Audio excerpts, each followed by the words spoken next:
I know it's very hard to explain to people back home how we get here in America and how we struggle and what kind of life we live. Sometimes people don't understand very well. But I'm here to give you a word of courage and to let you know that nothing is impossible before the eyes of God. Everything can be possible. If it's possible for me, it can be possible for you. I came from nothing to something. Not that my parents were poor or anything. No, I could have anything I want from my parents, but I decided I don't want to live depending on my parents. I just want to be dependent, an independent woman, a woman who can provide everything for herself. And I want to say, for me to come to USA at the beginning was a challenging, and I like the topic of Team Kujiamini. Just believing in yourself, it's a big word. I believed in myself that anything I can do, it can succeed. Back home in Kenya, a lot of people who know me, I used to be amtumba seller, kwedia motuba, kuuza nguo the second hand. And God lifted me from that glory to this glory that I am right now. And I don't even try to feel like I'm better than anybody else. I try to humble myself and to say, if it wasn't God, I wouldn't be this woman you see here, because I trusted in God for everything. Even for my visa to come to America was a miracle. Everything that I do, it has been a miracle, one after the other. If I sit down here, I can write a big book to tell people who I am and the truth about me and how God has opened doors that no man can shut. Sometimes I feel like I don't know what I can give to God, because this far I have come, it's only God. Because my life back home was a mess. I would say it was a mess. And even when I came here, I got so many challenges, but I put God as my provider, and He always guided me and protected me to the right path. To begin with, I want to talk a little bit about my life in when I got to USA, because when I came, I thought America is heaven. I will get everything I want. I'll just maybe walk in a gas station with a bag and get all the dollars and put them in a bag and just send them back home. But I found it was different, and it was very difficult, because for one, my first challenge is to get makaratasi, as we say. It was really, really, really hard. I struggled, but I talked to God and I said, God, this is a challenge for me. And I know, my God, you're going to help me and I'm going to overcome. I know there are some friends of mine watching right now, wherever they are. They can be a testimony. They can tell people what she's saying is very true and a whole true about herself. When I got into USA, I asked people how I can survive. Nobody was my friend. Everybody was like, you are poor, you don't have money, there is no way we can help you. If you want to file asylum, you're gonna require a lots of money, you're gonna require an attorney. And I was like, okay, now what? But I had the word asylum. I told my God, I want you to reveal to me what this asylum means. I was the best friend with my Google. I went Google and asked, look for asylum and how I instruction on how to fill my asylum. So I did it myself. Did not hire any lawyer. Went to uh, I did all my paperwork and I sent them to office of INS. And I said I'm seeking for asylum to stay in USA. And that's how I got my green card, my citizenship, everything. But I'll tell you, it wasn't easy. I don't want to sit down and lie to anybody and say it was easy. It was really hard. It was paperwork after paperwork, interview after interview. But God saw me through. And there was one time I got to a point where I said, you know what, God? I have been listening to all these advices from people that I have to get married to get my papers. I said, God, I am not going to do that because I know myself and I know my body is a temple of God. I'm not going to mix myself up, but I'm going to wait upon you so that, my God, you can give me what I deserve. So we got in that process, I kept on praying, fasting.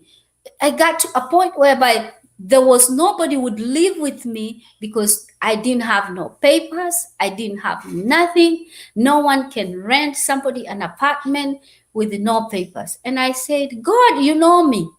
You did not take me from Kenya to USA to suffer.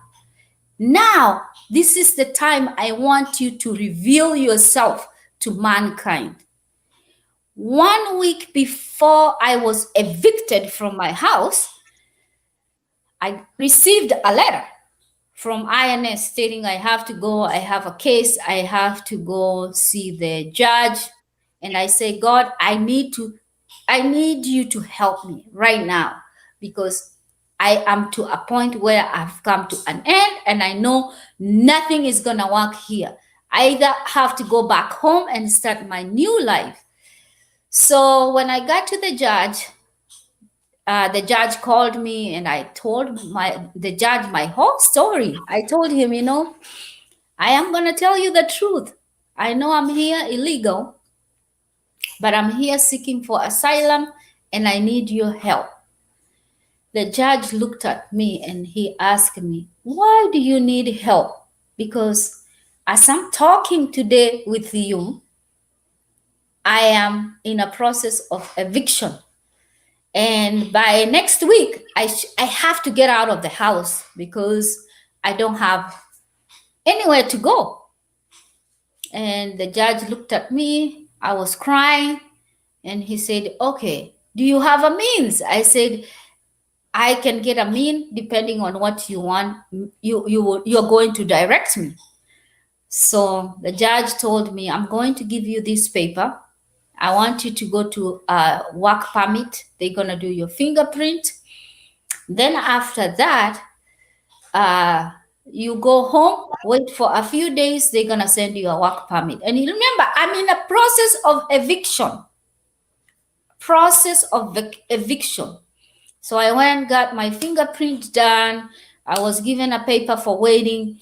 And then I went and saw the landlord myself. I told my landlord, I just came from office of INS right now. And they just gave me this paper. They said, I have to wait for my work permit so that I can get a social security number. And then I can be able to stay in United States of America with no problem. My landlord was a kind man. He said, okay, I'll wait for you. I'll wait until you get your stuff and then we'll go from there. Guess what? Weka wega, niwe weka. Weka ovu, noe weka. My landlord, that means when you do something good, you're doing to yourself and you're not doing for other people. Because anything that you use, God is going to judge you with that. So after the landlord saw my paper, he said, okay, I'll give you 1 more month. And if this 1 month you don't have everything, I'll still evict you, my dear. I'm so sorry. I said, okay. So I got my work permit on the mail after 2 weeks. And then I went to the social security number, got my paper, my uh, social security number application, got it, everything done. And I called my friends who, when you're in that position of eviction, you're always asking, who can be my best friend at this time? Who can stay Mhm. with me? Mhm. Everybody was like, no, no, no, no, not in my house. I'm so sorry. You don't have no paper. I'm so sorry. You can't stay in my house. So I called them. I said, you know what? God has done a miracle. I'm getting my work permit, and next week, in 2 weeks' time, I'm gonna be having my social security number. They go, huh? How did that happen? I say, it's God.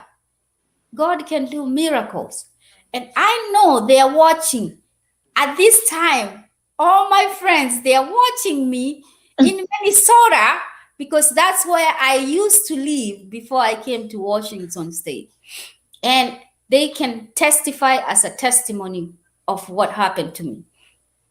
So after I got all my paperwork, everything got resolved. I went looking for a job, job hunting. I found a job, and then they hired me, even more money than those friends of mine that they've been working there for more than 10 years. And they asked me, oh, how much did they start with they start paying you? I told them. Everybody was like, wow, that's a lot of money. I'm not gonna say the money. I'm so sorry. Wow, you're even getting more than we are getting. I said, it's God, it's all about God. If you only believe and trust in God, nothing is impossible. In that process, after 6 months, my landlord came to me and said, remember that time I helped you? I need you to help me too now, because my houses, I need to file for some tax free taxes, the way you file tax free, because you're helping poor people and all that stuff. And I said, okay, what do you want me to do? He gave me a paper. I did it. I filled it up for him and I signed it. My landlord gave me 2 months free rent. Wow. Amen. Amen. Because he said, I've been trying to see who can help me do all this paperwork. Everybody say no, they are busy, no, they don't want to get associated. But you, because I helped you when you were not, you were about to be evicted, and I helped you, and now it's your time to help me. Now, for 2 months, you're gonna stay in my house with no rent. I say, thank you, God. You're answering all my prayers. Amen. Amen. So later, after 3 months, I received a letter of to be granted for a green card. I told my friend, I'm going to get my green card. Everybody was like, what? They denied us. How come she got it? I said, the God I serve is a living God, and he will never, never, ever let me down, because sometimes we put ourselves so down and we feel like we cannot make it. Instead of asking power from God, we do things on our own, which is not very helpful. We need to seek for the help from God. We need to tell God, God, this is the desire of my heart. God, Amen. yeah, I remember when I was little, when I was growing up, I used to tell my mom, Mom, I wish she was alive. She would say, yeah. I used to tell her, Mom, when I grow up, I want to live in USA. And I want to talk like the Wazungus. And then I would sit down and talk to my mom the way the Wazungus talk. And then my mom would sit down and laugh and look at me and say, you know what? Whatever you ask God, He will give it to you. So keep asking. And Amen. when I came to USA, my mom say, your prayer has been answered. Do not cease. Keep praying. Keep doing good, and you will see the hands of God. He will do wonders and miracles in your life. Because I would say, I always try to tell people, if you only trust and believe in God, nothing is impossible. He will Yes. do it. He will give it to you. Keep asking. Look at Destiny here. She started Team Kujiamini. Mm. Maybe something happened to her, and she said, if I believe in myself, everything will work out. She has a story behind that Team Kujiamini. If she sit down, she maybe, because I haven't follow, I just started following her. Maybe she has a story behind it. But everything you see shining outside there, it has a beginning, and Amen. it Amen. came out through believing and trusting, that you entrust yourself. You put everything you have in God. You tell God, God, I believe in you. There is nothing I can do without you. Sometimes people fight so much. They say, oh my gosh, I don't know. I really want to come to America. You don't know what you're putting yourself into. Mm-hmm. So many Mm-hmm. people have come here, have given up, and gone back home, because when they get here, it's not the way they were expecting, because they were expecting things different. But when they come to find out the true and the reality, they just go, wow, wow. Wow. Huh? Thank you, Dr. Refred and Nganga. I want to ask you some questions Go ahead. before we go ahead. Because Mhm. this, I think it's gonna have part one, part two, and part three. I don't know how we're gonna arrange that because this is a very sweet story. Because people out there at home, they know when you come to America. In the first day, I remember my sister here when she came, she didn't have anything. But people out there, Kenya, they are requesting, oh, now you're in America, send us some dollars. Okay, between the time you got your paperwork and between the time you came to America, I'm sorry for that. Oh yeah, yeah, sure. You can tell us as a Okay, mhm. the time between when you got to America, when you landed to America, can you explain the challenges you got? Because people are here saying about they had you talking about makaratasi and everything about eviction. Can you explain to people how the challenges you got? Because you cannot work without those makaratasi is working document, working authorization. Because here you are in a foreign land and you cannot work without that document. Second, in America, they don't consider any diplomas or any psychologist or anything, a graduation. You are professor, you leave it in the airport. You have to start afresh. Before you get a job, you have to go back to school. And they It's have to train you. They don't give Mhm. up other papers of documents of schooling. Can you We don't explain to us how did you have to how long did you take to get that document and how are you surviving? Because there are some people they think that you landed to America, you start sending dollars back to Kenya. What were the challenges? it's really hard, really hard. The moment you get here in America, it's not easy the way people think. You have to have a channel, you have to know people who can connect you. And I thank God for Washington State, because the Washington State is well and better, because there are so many ways to survive. Me, I landed on redneck state. Everybody's white. Who's gonna help me? Nobody can help me. But I'll tell you, when you are a woman of God and when you serve God, it helps. Because when I got here, I associated myself with a church whereby they helped me a lot. They would give me food, because when I go there, they always have food for people who don't have anything. Okay. But there is a challenge. They can't give you rent to pay whoever is giving you a room. So you have to work for it. So what we did, tulikuwa tunafanya kazi ya zinaitangwa kazi ya nini hiyo, za chini ya meza, Chini ya Under the meza. table. yeah, under the table. Na hizo kazi, it's underpaying, man. They use you like trash, man. You Mm. work really so hard. You work yourself so hard, and when you look at the money, it doesn't add up. Sometimes when you look at that money, I just say Washington State people are so blessed. Oh yes. We should always say thank you, God, because you created good and smart people who can help people who have no makaratasi. Mm. People like us, we struggle, okay? We struggle. We had to go and buy another kanamba. Oh I'm not yes. gonna say that. You Remember go that. buy another kanamba, okay? Mhm.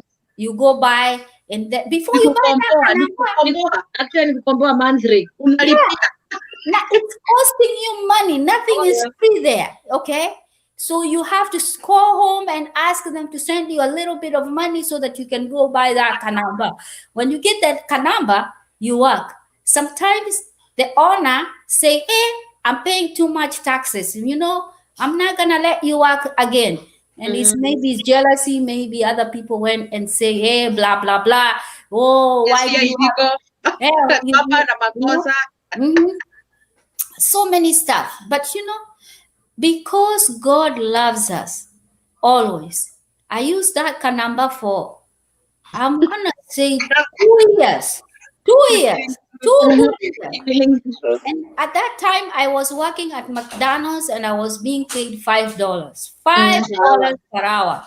Okay. And then that $5, I have to get my rent, I have to pay my everything. It's just like crazy. Life was so hard. After 2 years, because of the grace of God, I got my real stuff. I'm telling you, You're what talking about 2 years in America. And that's 2 years? it's your people said, are you sending money home with that $5?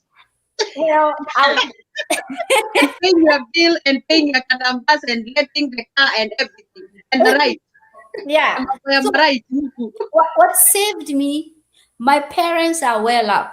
That Mm. helped me a lot because my dad was okay. I would call my dad and I would tell him what's happening, and he was like, "Eh, we have more. You can do it. You can do it. Keep going. We'll Oh keep yeah. praying for you." That Mhm. helped me so much and motivated me. But I'll say life is not easy in America the way people think. Life is very difficult. Only that if you only have Christ, na hiyo ndio kitu I said even before I come here. God, when you give me visa, I don't want to leave you. I want to keep going. Okay? Na hiyo, it has encouraged me. It has made me to be who I am up to date. So what I would say, before I got my green card, it took me 10 years. Mm. 10 years. Mhm. No, that's the citizen. Yeah, that's the citizen. But the green card, it took me 7 years. Mm-hmm. 7 years. 7 years. Yeah, the 10th year is when I got my citizen. Mhm. And honestly, I've been in America for more than 20 some years. And I'll tell you, it's not easy. It's not easy. Everything is just very, very, very difficult. People don't know the truth about America.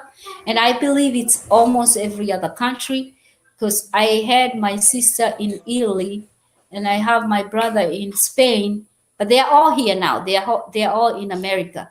But the experience was almost the same, even more harder than here. Because when I talk to my sister, she would say, "You know what? This is better. If I was to be told to go back, I don't want to go there.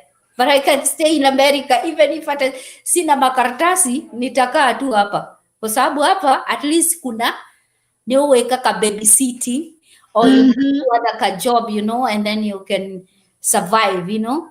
But other countries, because I'm telling you through experience, all my siblings, most of them, they have been to South Africa, they have been to Spain, they have been to Italy, they have been to England, and the experience is almost the same.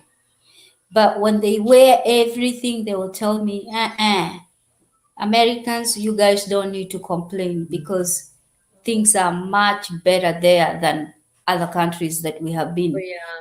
Yeah. So let's count ourselves blessed. Let's count ourselves, blessed, and we should exalt our God. But our people back home, please, watumirwo kiria watumirwo cukiria Ngai ngatho ti kwenda guthi kunyua kanyamu kau gacohi kana gucianaga. Please, huthira tubeca tu na njira yagiriire no gacokagia ngatho tondu ti andu aingi mangiona amwona matikomaga 24/7 uigua mundu akwira ndathima double. Number triple. Yeah. And it's very, very difficult. It's very hard. When they tell you how much they get paid, you'll be surprised. I have few cousins of mine, and they all do the same. And I always tell them, patience pays. You have to be patient. Nothing comes just like that. You have to be really, really, really patient.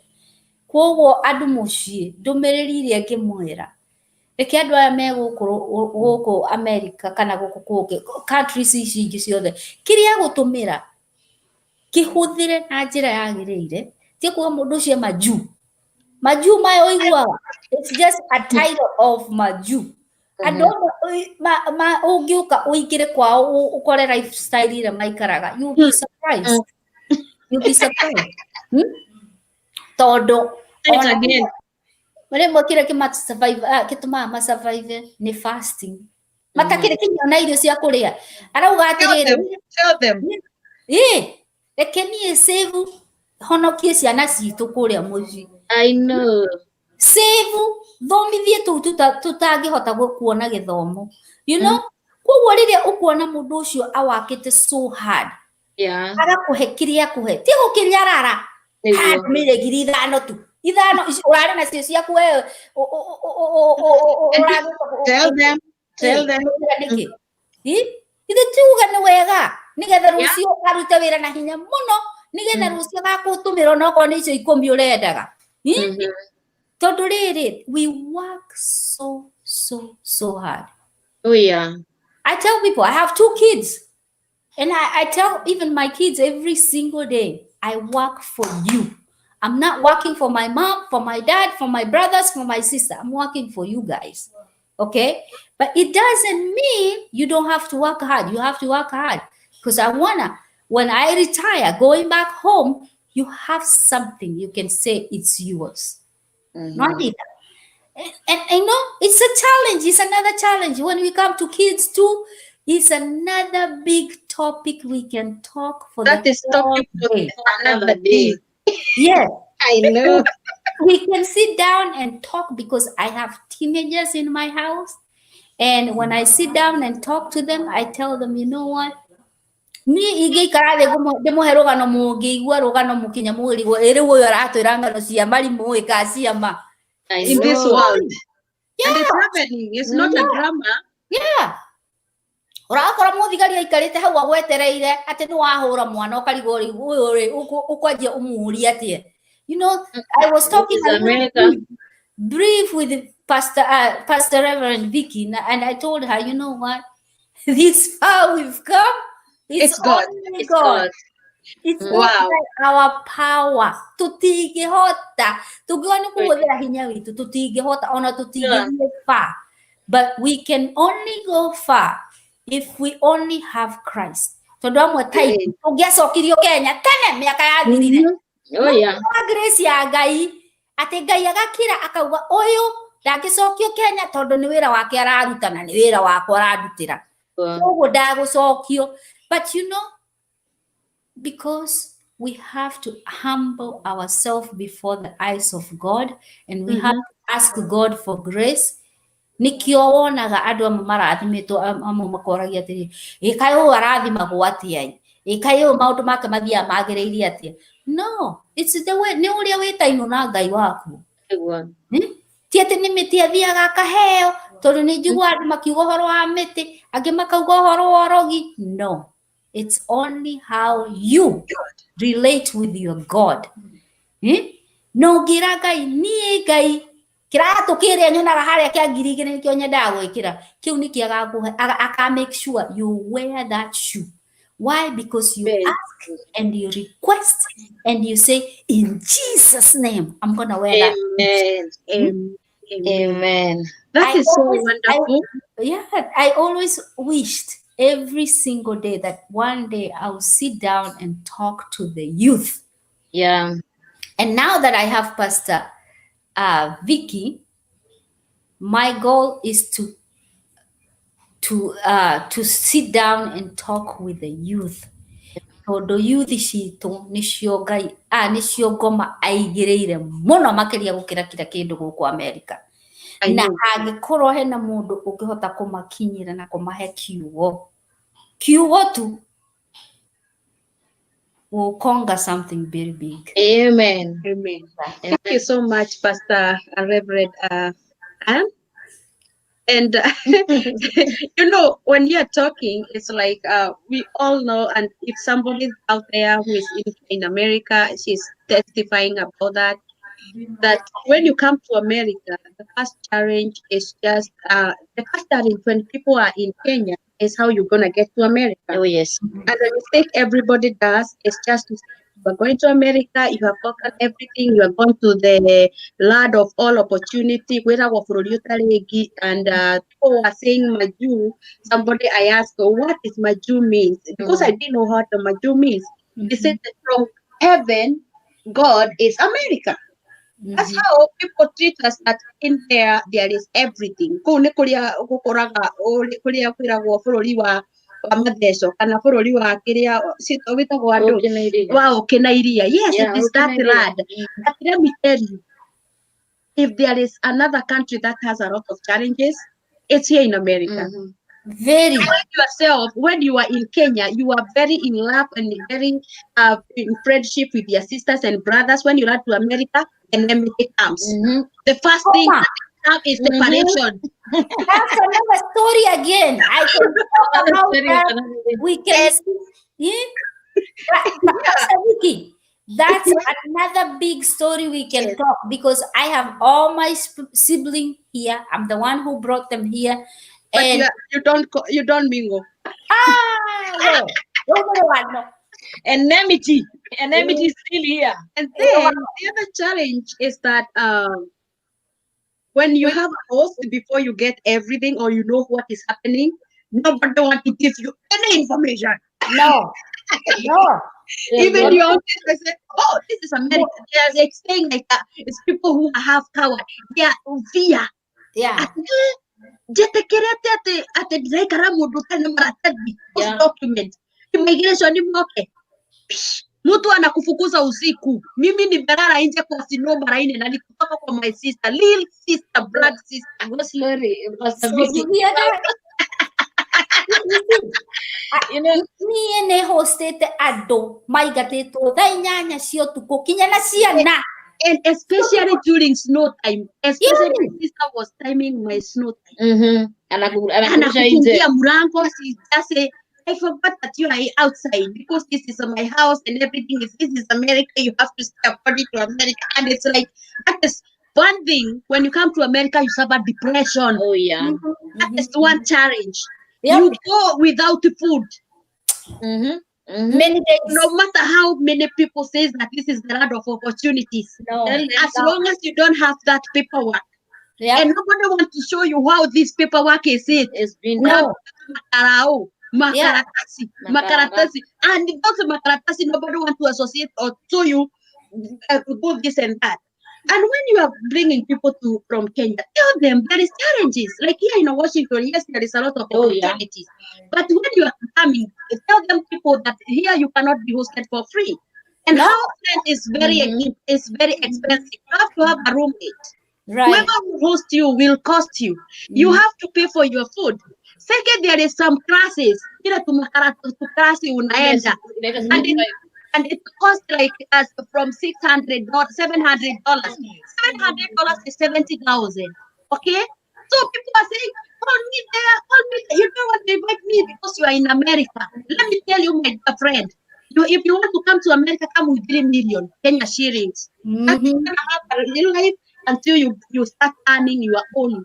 And even with the kids, mimi nilikaa 1.5 years in Missouri with indoors, and that time you are unarara ujaomba maombi inaisha, and then the same with your own sister, but he is cooking her food without even giving you or asking you what. And she knows very well that you left her family back here in Kenya. Those paperwork to file is costing money. Whoever will write that paperwork, all those makarao, whoever is an expert like atakulipiza $2,000. Those are $200. Yeah, 200. Where do you get the $200? 2,000. 200,000. 200,000, yeah. That was the revealing truth of a Ben. And I think this topic we're gonna be bringing even those people who are in Saudi Arabia, or those who are Bahrain, because people are suffering, and people back there they think that people are like not sending the money. Say, oh,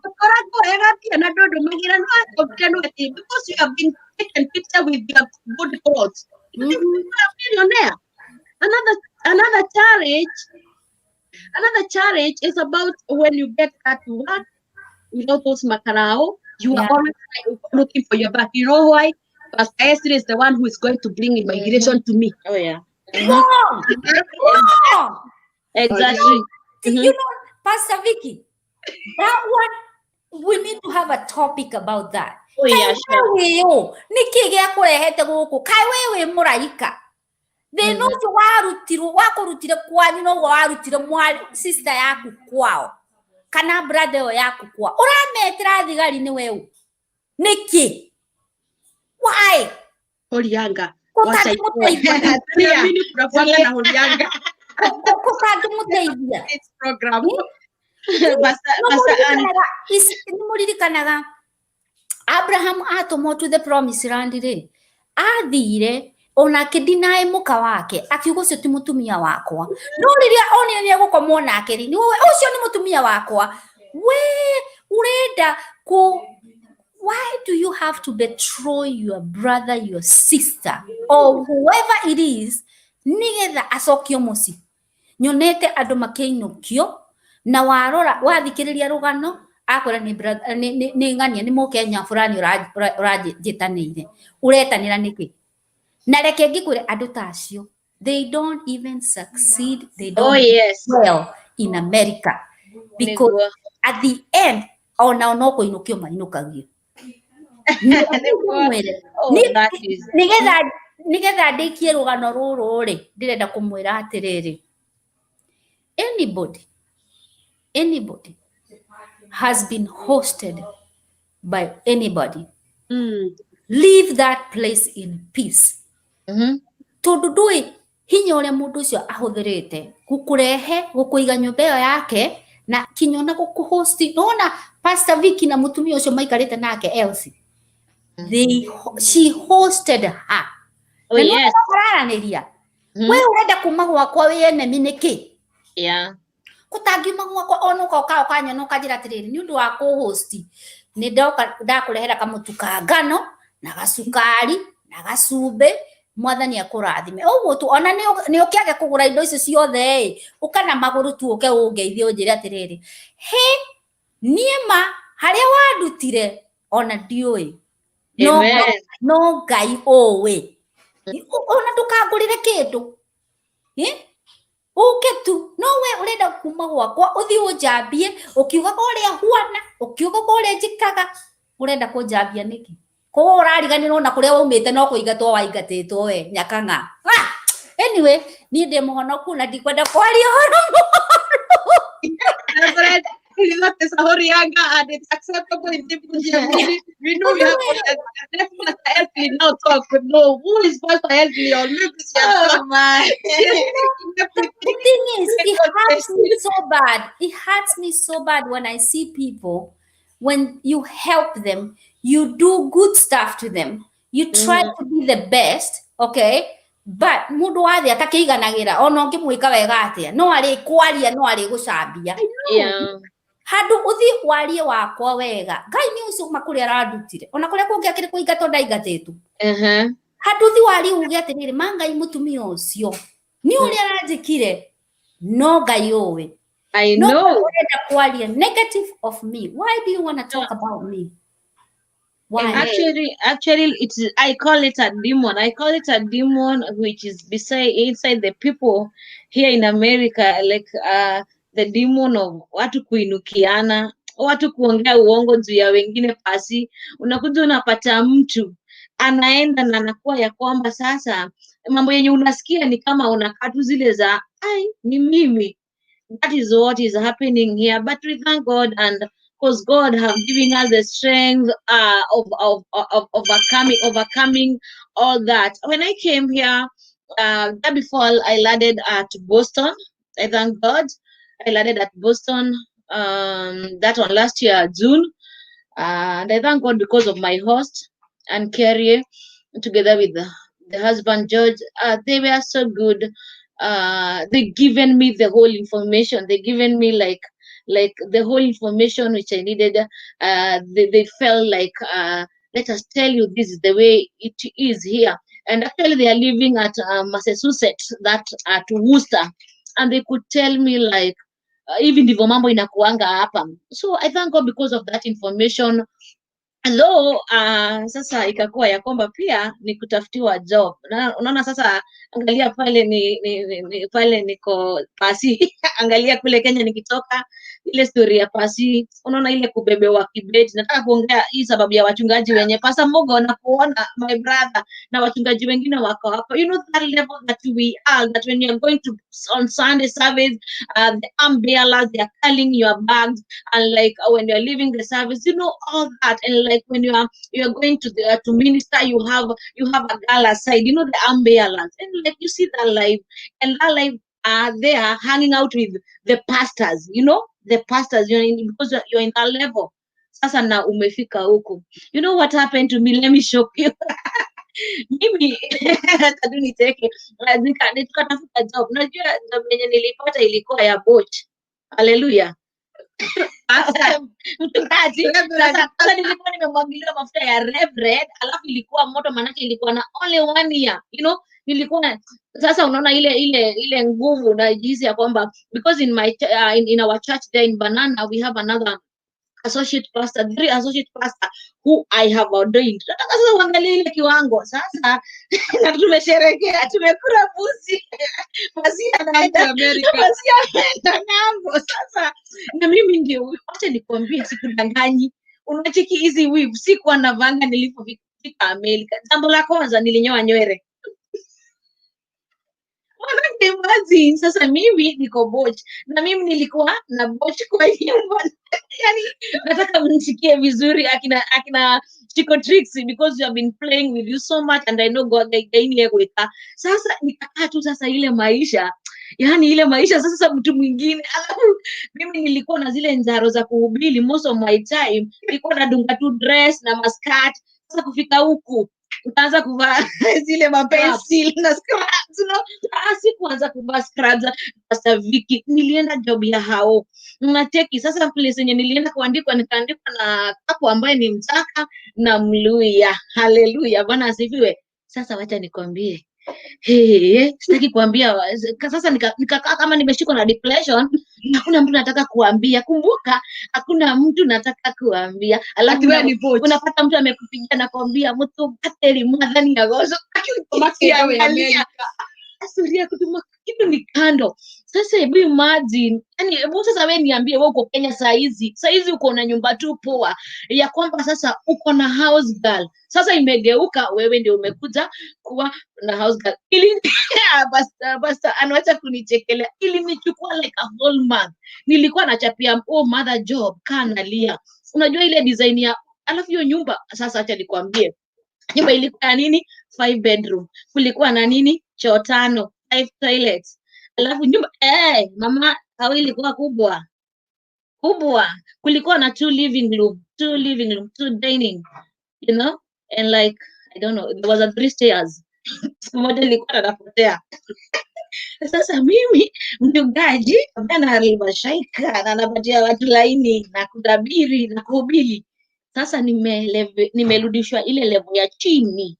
Hebu niambie, utahisi ni kwamba ya kwamba sasa Mungu yu pamoja na wewe ama sasa ni nini? Sasa nikakuwa nikifanya ile job, itakuwa nalipwa $300 per week. Mama, nilikuwa nalia, wacha nikuambia ukweli, sitaisema lakini ndio anajuaga. Nilikuwa naenda kwa choo nalia, naambia Mungu, kwani umeniacha baba? Napigia ule mwenye nileta, namuuliza, surely this is the America? This is America.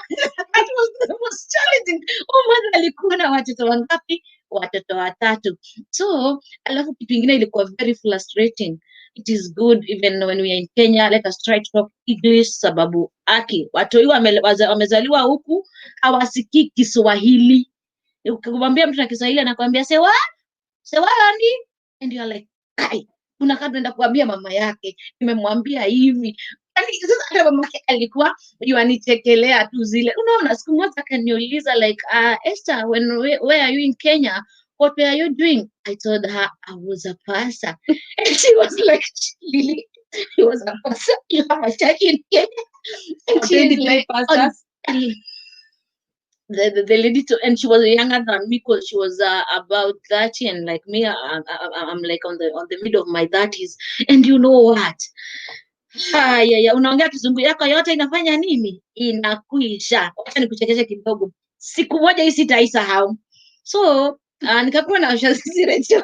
I love this one. Hata mimi nanichekeshanga. Kwa hivyo kwa kumetembea watoto wa dada yake, so the kids were like 7.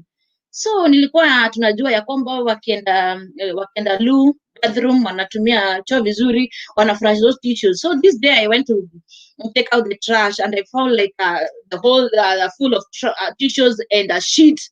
Sasa mimi nimeita watoi hapa, nataka wanielezee ni nani aliingia kwa choo akafanya hii mess. Sasa hebu nikwambie, wakati sasa unajua kuna kaanga fulani mama unauliza mtoi Brian, who did this? Wananiuliza what auntie, like now Kizungu hapo ikawa imepotea. Unajua niko na hasira, Kizungu itakuwa imepotea, nikawaambia. Sasa nikajaribu nikamwambia who did this, wananiambia say what auntie. So what I did the last, nikamwambia who took the tissue and do this. And the boy told me, auntie, you mean who take the tissue and remove the poo? Oh, kwa hivyo poo ndio Kizungu ya huku, poo. And like, not new. And actually there were 7 of them and they laughed at me. We laughed together, and from that day I will never forget, because Kizungu, nivema kuambia watu wenye wako Kenya, saa zingine kwa huku Kizungu inaisha, unapata unaambia mtu na ni mzungu na Kiswahili, unaonaje?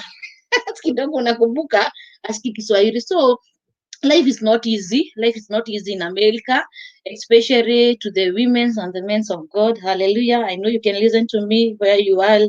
Life is not that easy. Na kuna jambo moja niliishi kuomba Bwana, ati mimi watu wakubali kufungua vinywa zao, wakubali kuambia watu ukweli, ndio ile generation yenye itakuja iwe ya kwamba imetayarishika. Maana kama nilikuwa nimetayarishika, singefanya nini? Singelia, singekuwa nalia. Na walakini I sank in depression about like a 4 month, which I could not even want anyone to know, even my home, even my children. Like tell them that everything is okay, everything is okay. Another challenging, I was in Boston because I was working in a place called Springfield. The challenging was a ride. Hapa si hata ni kuzuri, kuna basi kule hakuna basi. Mimi sijaiona basi huko. And like now from the where I am to go back to Worcester, I have to lazima mtu anipatie ride. Sasa hizo maride, unajua wenye wanakupatia maride ni wanaume, okay, ni mabrother. Sasa hiyo itakuwa challenge, manake sasa huku nilikuwa nimeambiwa na my host ya kwamba hizi ride kidogo kidogo akipeleka mara 3 lazima utalipa. Nikamwambia na dosi nitakuwa nimepata dosi. Niambia wewe kazini nini? Utalipa hivyo kivingine. Nikamwambia kivingine aje? So kuna time nilitaka mzee kuja kunichukua, hakunichukua manake alikuja kuona ya kwamba hawezi lipwa manake yale malipo anataka ni ile njia ya ya hiyo tutaichambua sana. So guys, there is a challenging here in each and everything, and like Washington, here we are, ni afadhali na ni kuzuri, lakini state zingine watu pia wanapitia, ambapo kama utakuja hapo ndio utapitia, manake saa zingine na connecting tukikuja Seattle. So niseme nini, challenge zinakuwa mingi. Alafu nilipokuja sasa Washington, Seattle, I came to this girl here, you see. And like now, sasa yeye atumiange bus na Mungu amemuinua na ni vizuri. And then like I want to go to work, Vicky, where we like catch the bus. Hata yeye anakatua ananiambia, oh my, wacha tuangalie kwa Google. So it's like I could go through the Google, but I thank God, because even her, she given me like the whole information that I needed. She guided me, and like she wanted to help me in a way that I won't even work in an adult family. She wanted me in the first time to work in facility, and that is what happened. Nilitoka class leo hiyo ya 75, kesho amenichukua, ameniconnect, nimeingia like here we live, here where she live. Close the door, there is a facility called Skyline. Akaniweka huko, mshahara kubwa, sasa sijaiona, you know. She is a woman who is carrying a destiny in her, and she have the connection. So, and it was well. I worked and I lived with her, together with the happy, you know, and they are such a good people. So pia hapo nasemanga niko rarigana ni moko mariko wagwire wakinya America, because I say Levi nilianguka kwa mikono yake, kama nilipotoka Kenya ningekuwa very far. So I thank God. Lakini pia hakukosi challenge pale kazini. Tuambie ukweli, tunapoenda kufanya zile kazi, Wakenya wenye wako hapa hawapendani. Chuki ni mingi, kuinukiana, kuchimbuana, alafu la mwisho sisi si wachungaji, sisi tukiwa watatu. Sasa challenge nyingine hapa ni ile hali ya kwamba hawatambui wachungaji kwa zile basi. We are working the same level, we are working the same place, we are earning the same. Sasa wewe pastor utaniambia nini?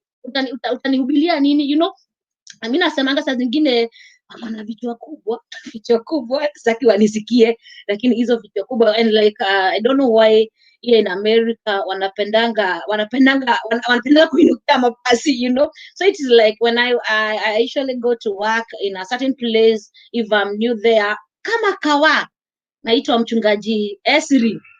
Mtu mwingine akaniuliza, ati mchungaji pia na wewe ni mchungaji? And I was so new, and I'm like, why? What the pastors have long do, like huku America kila mtu ni mchungaji. So here we need the grace of God. We need to stay in the prayers, to pray and to fast, and especially to overcome the enmity. You know the enmity is very strong, because like the way we sit with my sister, and like all that long from since last year, you might even find someone kimtu tu kinatoka na huko, kinatoka tu kuwatenganisha. Tusipokuwa na hekima ambayo imetoka kwa Bwana Pastor Ann, utapata ya kwamba saizi ndio tuko marafiki, walakini utapata mtu anakuja anafanya nini, anawachota. So hiyo ni pia ni jambo lingine ambao tunafaa kuwa na hekima ambaye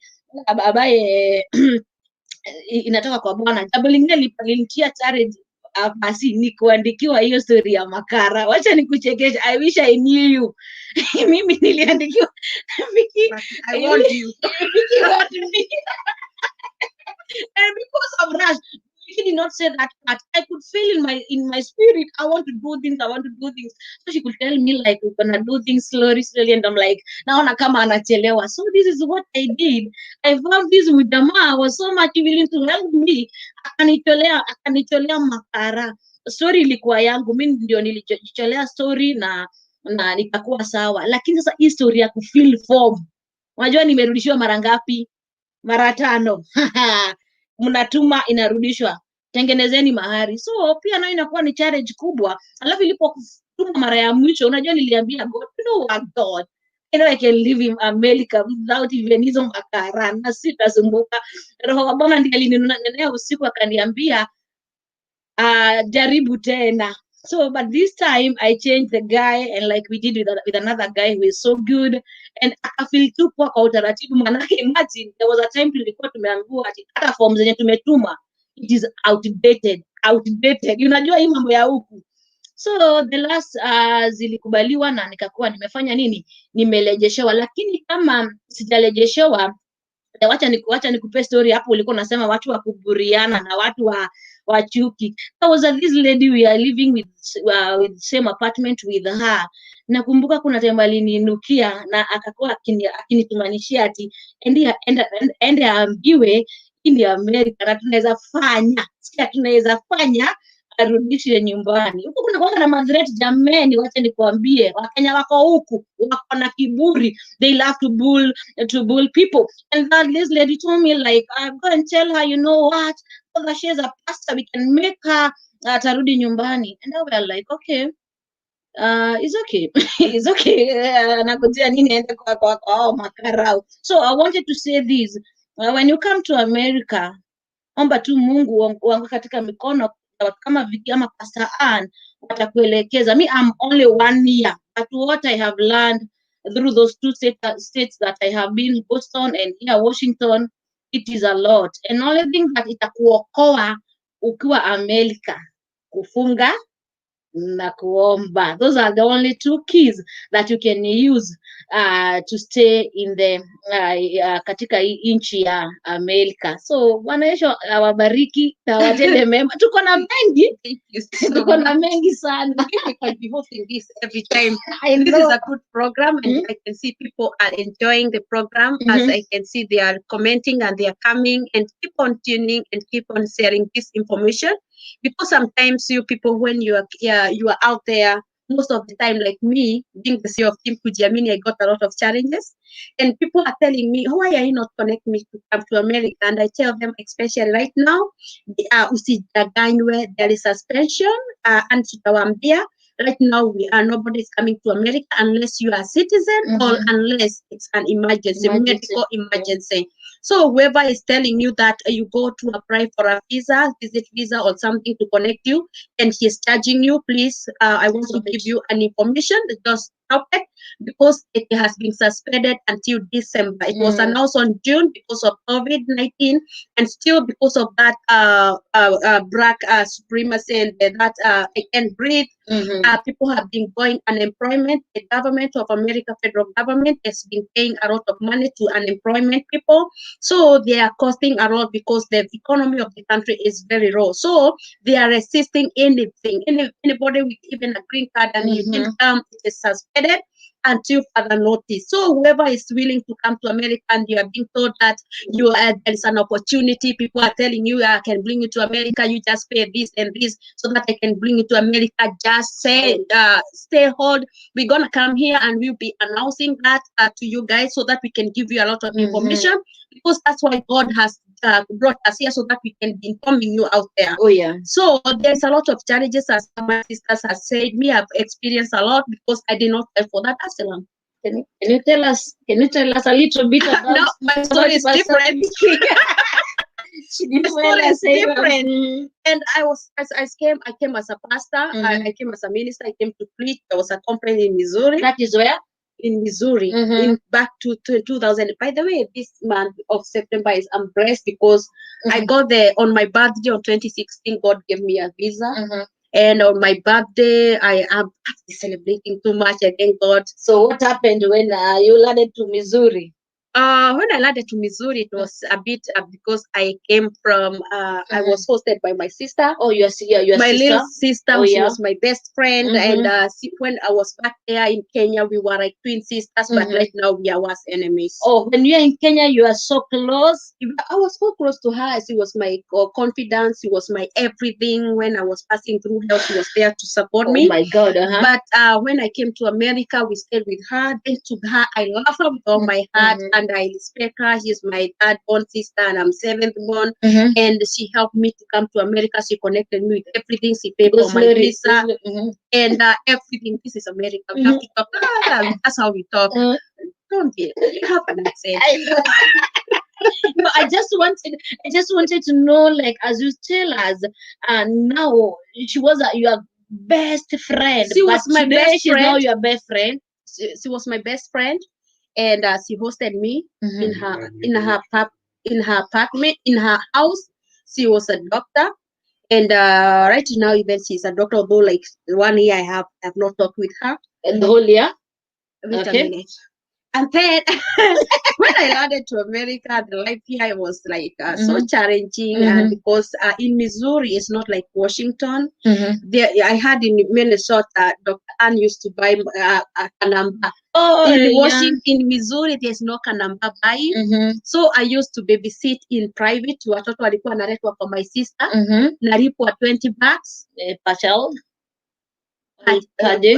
$20 a day. Oh my God! All this. Sasa hiyo, that is another thing I Okay. wanted to discuss about. When you do $20, unahesabu ati siku moja nimelipa 2,000 Uko mbele za sana. Kenya. Sasa ile watu wanafanyaga makosa ni kukuja hapa kuconvert So yeah, money. kuconvert money, yeah. Unahesabu ati uko na 100, unaambia watu kai leo nimetengeneza 10,000. 10,000. Oh yeah. Then they say, oh, you're making 10,000 per day. Yes. That is a lot of money. Send us, you are denying us money. You're a rich person. Wanakufanyia mahesabu kila siku unapata ngapi. I know. Sasa kuambia ka ukweli hiyo shida.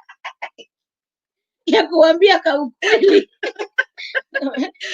Then what happened? I stay with my sister and I went to pastor moja anaitwa Pastor Julius Kalanja from Missouri. She heard about me because there was an initiative nilienda nikajiingiza Missouri. Kuna Kenyan community inaongozwa na Joyfrey Soyentet. She's the president of Missouri Kenyan community, and then they have a health like a health walikuwa na kampu ya health, so walikuwa na organize Kenyan, wanaleta Makenya wenye wamekuja bila makaraa, wenye wamekuja kutembea, wanakuja hapo and they host and sikuwa nafanya kitu. Mimi nikaenda, mimi ama community worker, so nikaenda nikajiingiza na yeye. Alikuwa anataka kunisaidia, akaniambia kuna mambo ingine hapa, either uandike rugano, hiyo rugano ni challenge, either uolewe, either ufanye mambo ingine. Lakini kama wewe sio student, unajua lazima kama umekuja na visit visa hii watu wengi tunatumia, either uandike rugano au uolewe. That is the only thing that you can get makara. That is the only thing. So vile nilifanya, Pastor Julius akasikia, akaambiwa na msichana kingine, kuna msichana amekuja, ni my sister is a pastor. Yeah, oh okay, wow. So he's a pastor. So akaambiwa kuna msichana ako kwa sister ako fulani kwa pastor fulani, let us go. Akakuja usiku. And we connected. He is my destiny connector. Oh wow, that's nice. His name is Pastor Julius, and even right now he's my best friend. He's my best friend. And he came and he drove, and by that time my sister saw him. Akamwona. Aliposikia venye anaongea. Oh, my sister was not for that. She decided you are not going to fight for that asylum. Oh my God. She decided. So tukajaza, nikaandika very good rugano. Najua hiyo wakati mimi nilikuwa simply, you heard about my story with Reverend Pastor Dora. That was so good. Hiyo rugano, watu wengi most of the time wana backslide. Lazima uongeze. Unaongeza mambo yako. So lazima ile karugano niliongea ilikuwa karugano mzuri, lakini ilikuwa ya ukweli. Because on the other side in Kenya, I was one of the people who are I know you. Ndio nilikuwa nachukua wasichana na wapere. So nikaandika na hiyo karugano kidogo sana, kidogo hapo ndio yeye ndiye alikuwa anachukua. Unaona pale banana, sisi tumetoka banana, mimi na yeye ni watu wa banana. Kwa nimeolewa, Kaspa ndiye alikuwa ameolewa kadhaa. So lakini na historia Mongesh ya movement unajua ile movement yenye ilikuwa bana alikuwa anapeleka ade mwende hivyo akatolewa hivi na siku anataka kujua kama ni nani. So nikaongea mambo hiyo karugano. Ulikuwa so brave na I didn't care. Yeah, that is me. So nikasema that karugano ikaingiana. Nikaandika very good one, nikaenda ikasomwa na roho ya watu wengi wakaitumia. Nikaandika so good because you have to write it yourself so that you can go to wazee, wanaitwa wazee. Akikuuliza sababu watakuwa wamesoma, itakuwa kwa kichwa unaongea tu. Mimi nikaandika na nikajaza everything. Guess what? Niambie. Na pasta nini Julius akaniconnect na nini na nikaenda. Hata nikwambie my sister kumpea nini akasema atalipa. Unajua lazima ulipie. Yeah, lazima ulipie story. Akaficha rugano yangu. Oh my god. Mimi namunakotea nirudishiwe. Nirudishiwe majibu. Kama imekubaliwa, kama imekataliwa, kama hivyo yangu imekataliwa. Sirudi majibu. Mwaka moja ikiisha, huwezi file karugano. Yeah, ikiisha ni hivyo. It's a challenge, my dear friend. Sasa hiyo unafanya kazi ya nini ya watoto. Na watoto na saa ingine unakosa. Yeah, na wanakosa kuletwa. Unakosa kuleta. So what happened after 1 year? So that's when God came. Nikaenda fasting. When the fasting, nikaambia God, may your will be done. That has been my prayer. God, I surrender to you. May your will be done. Oh yes. Now, wakati wa kupeleka rugano imeisha. So I have to go back to Kenya. I remember I developed depression. Mpaka nikaenda hospitali na nikaenda nikalazwa huko sababu nilikuwa sasa nilizirai. I just nilianguka kiboroboi na stress, nikapatwa na migraine na fatigue. Kwa sasa ninauliza mwaka imeisha, that is the deadline. I know. Now I have spoiled my nini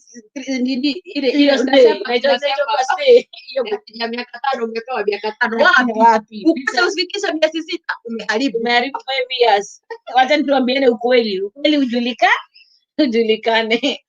Sasa umejimess. Sasa nikaanza kutafuta. Nakumbuka nilianguka kwa mkono wa kijana mmoja.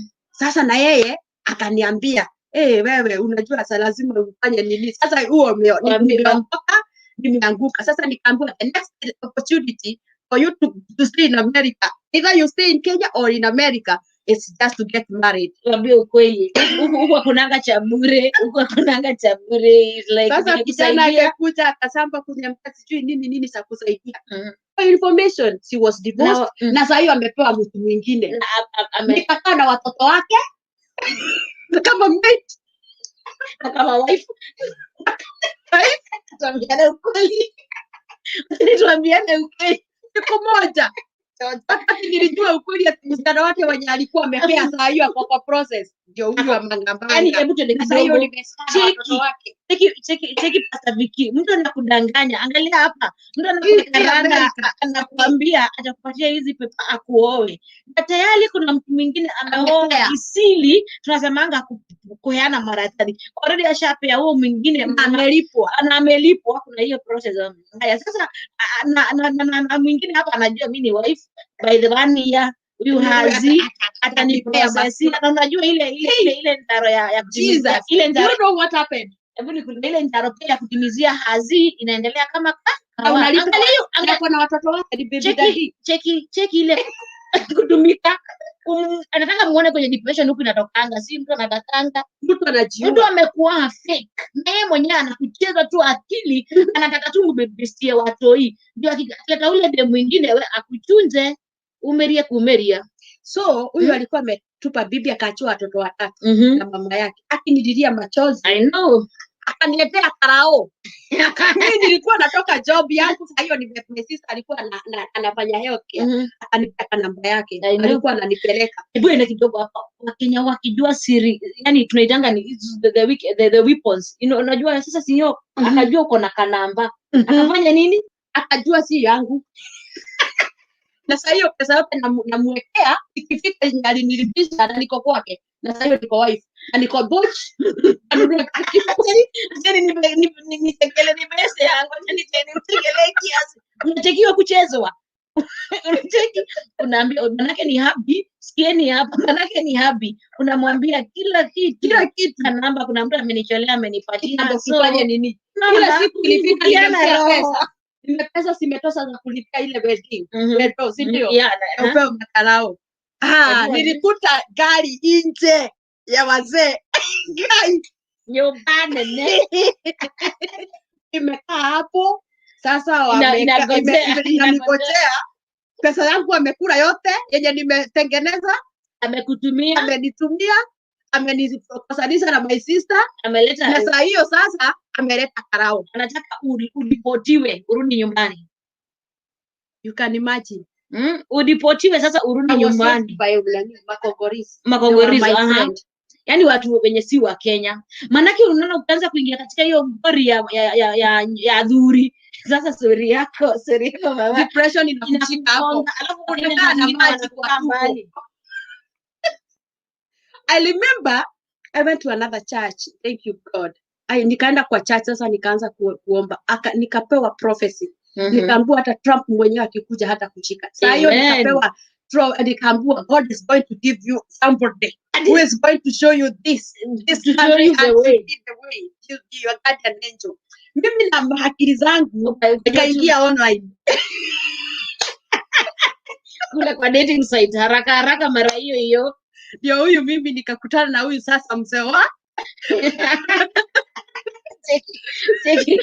kuna hiyo design. Unajua Kenya kuna hiyo stress wenye watu huko wanapitia huko, saa zingine watu wanajipata wamejichunza wako katika dating site. Ndio huyo mimi. Hebu nikuuliza kidogo, CEO, ulikaa muda gani kwa dating site kama mtu hajatokelezea? Sasa lazima ulipie. Unajua kuna wengine wanakuanga mabonoko. Tibonoko. Unasema bonoko au bonoko? Za ukweli. Mascammers wanakuambia wamekuja hapo biashara, wameregister biashara hapo. Na wanajua ukiingia kwa mgeni. But let me tell you one thing. I thank God. I remember nilienda hapo December. Nilikaa wiki moja. Sasa na mimi sikuwa nimelipia, lakini nilikuwa na VIP. So wakati nilienda una treat everybody. Una treat everybody. Like sababu you are not a VIP. Sasa hiyo umekosa kazi, sasa hiyo huna namna. Sasa unasema unaona ile kazi ulikuwa unafanya sababu ya makarao, sistangu alininyang'anya kanyamba na akanifukuza kwake, na tena sababu alidiletewa na huyo kijana. Akasema Mr. Kigori, na pale alikuwa amenipeleka kazi ikatoka sababu yule kijana alikuwa ananipeleka kazi akapelekana. Sasa ikakuwa kila mtu anakuwa voice na kwambia mtu akisikia ya kwamba umewekwa katika hiyo rada ya wazee manze kivyako. Sasa hapa lazima utafute mtu. Sasa sina mtu, unaambiwa hivi kama rabesi matodoba. Sasa hiyo sijawaambia, nimefukuzwa kwa kijana, nimefukuzwa kwa my sister sababu hataki goli. Hakuna mmoja anataka kuniassociate na yeye sababu ya hii goli imeletwa na wazee. Sasa wazee wanakutrack hivi, alipata unaenda simu unaambiwa pesa. Nafikana prezo toka online. Toka Facebook. Sasa ni kucheka, wakati mwingine ni kucheka. Sasa hiyo pasa vikia waambi mtu analianga, unalia macho. Umenitoa maneno kwa mdomo. Machozi inaisha. Manze unakuja kwamba sasa hata ujui uko tu unasarejea tu karibu hata uanze kuambia Mungu nimeokoka tena. Unasema sasa hiyo uokoki sababu unajua already uko kwa sin, ila mambo unafanya hakuna Mungu. Sasa ni for your own sake. So what happened? Sasa hiyo kuna snow. Wacha niwaambie ilikuwa Christmas. Vile baridi na kuanga imegonga watu. Sasa nimefungiwa nyumba. Sina kwa kwenda, niko homeless, nchi ya wenyewe. Sina pesa, sina gari, sina kazi, sina kwa kwenda. Hakuna Mkenya anataka kushare na yeye. Thanks to my sister. Anaitwa Ferista. Ferista, may God bless her. She's my namesake. Alinisikia. Akaniambia ajita nyokafi. Ndakwira tiriri. Oe. I declare. Na utashikwa na utanipotiwa. Akaniambia wewe nyoka. Nikukuika kwa kotona ninegonyitwa direma ido. Cheki anajaribu kusema hakuna venye mzee bila makara anaweza kuweka kwake, maana ukikujua anaanza. So watu wanajaribu kuavoid. Noma. So what happened? So the truth is alafu kidogo watu kule Kenya wanasema ako majuu ati atutumie dola. Sasa unataka kuongea, unajua isipokuwa wakati kama tunaweza kuongea ukweli, kuna wakati mwingine mtu anapitia mambo uongee ukweli na hakuna mwenye atakwambia ile mambo anapitia. Hakuna. So acha ni wamalize. So tukadeclare na akatiriweka kwake. Nikapikia Nigeria mwingine alikuwa anaitwa Chris. Sasa God si bless. wa Kenya, sasa ni Sasa Nigeria. nimeenda kwa Nigeria Magana. kama Congo. Mimi I was saved by Congolese and Nigerian. So Nigeria akaniambia anaitwa Chris. Chris is my friend. Akaniambia na saa hiyo no. Ndio hiyo imeshuka. Ile umekuwa Hebu ambie time ya snow tunavanga trao mbili, socks mbili, kotka mbili. Kuna na boshori na baridi ingine inaweza kukupeleka mbio. Haya. So what happened? Unajua hata hujui story yangu. Tuambie. Chris akakuja akaniweka kwa truck. Alikuwa anafanya construction. Akaniweka kwa truck yake. Akaenda akaniweka kwake nje. Akafungulia nini? Heater. Aniambia sleep here, then tomorrow sasa tulikuwa tunaenda na Chris. Na naongea na Nigeria sasa ile tulikuwa tunaenda na Chris, tunaenda nampeleka kazi wakati anarenovate manyumba. Oh my. Kwa mtu wake wa mkono ananipea mtu wa mkono unachapa ile kazi ya mjengo. Mjei sasa. Kazi ya mjei yenye tuna avoiding si madenti kwa Kenya. Una sasa hiyo mtoto wangu na yeye Kenya hana pesa. I know. Sasa amefukuzwa anatimistiwa. Sasa nasikia mimi natimistiwa pandi ile nyingine, lakini Mungu ni mzuri. Mungu ni mwema. Nikaenda dating site. Naona nikaenda dating site. Alafu hapo huko nje najua kule dating site kuna mlango ya kwanza. Ndio uweze kulipa uweze kuingia kule. Mimi nilikuwa hapa nje. Ulikanga nje kwa watu wote. Nataka usaidie watu wenye wanakanga nje. Sasa wakati nilienda ya kulipa. Lakini mimi sikulipa. Nikaenda kama naji. Sijaingia dating site, ilikuwa mara yangu ya kwanza. There's no other option. Watu wanakuambia enda dating site. Enda dating site. Mwenye anakusaidia usikuje kwako enda dating site. Kanisa unafukuzwa. Kila kitu hakuna marafiki. Story yote mabeste huko wanabianga mtu. Enda dating site. Kia kunyitithio na nito ndo nethiri muno. Nataka kisiri sana. So my dear friend, nilipoenda nilikaa on, I think it was on the end of November. Wakati sasa snow imeanza sana tena sana. Nikakaa on date 5th December. Nikaona mzee. Sasa mzee namuona yana sura nzuri sababu ni mzee. Sasa naona ni mzee. Alikuwa na picha moja na ulikuwa unaangalia kingine unaona ndio tutakusaidia. Kule ni maskama. Hataki kukuona kama wako na sura. Sasa anakuuliza, what do you want for? Unachati na yeye akikuona anasema mimi nilikuwa napeana sister yangu is a doctor, we stay in the house. Ndani hapa anapatia angalia za dadake. Dadake is a doctor and now akisikia unataka makarawe sema we are used to you have come here to look for papers. Anakublock unaenda mwingine, but when said I found another niliota and God told me in a dream that I'm going to get to give you somebody. And you know what? I went there, I flirt with him. Nikafliti ya kwanza, akafliti ya pili, nikaenda. Tueleze flit ni kitu gani? Unajua labda waelewe. Unaenda sababu hujalipa, unamtachi, unamfliti, kuna kitu umedoka fliti. Unamfliti. Unajua na ukamurai labda wanasema wanajua kama wamesema mingi utabiku fliti ni nini. Sasa hiyo nikafliti na yeye akaniandikia story kubwa. Nikajua sasa nikaambiwa mashida huyu mtu ni mwenda. Nikuuliza uliandika story mrefu kama kale ka kitabu ulikuwa unasoma wewe utagodhoma. Unaandika hii jina yangu sitaki kuongea sababu wako hapa sasa hivi tunaongea na nyinyi. So nikaambia akaniambia jitago fulani jikabona no niere jikaragana kui no ri uri ngende na thina kwa mukimenya ndesi sokera regi therapy karagata therapy to ni mwari mujeci akigoroka akirathwo ukate etateri kweli okororoka ni undu wa hari uguo hapo twari haya tela ukweli uambiane nimejatiriri hata my dad nidie ababi karaingash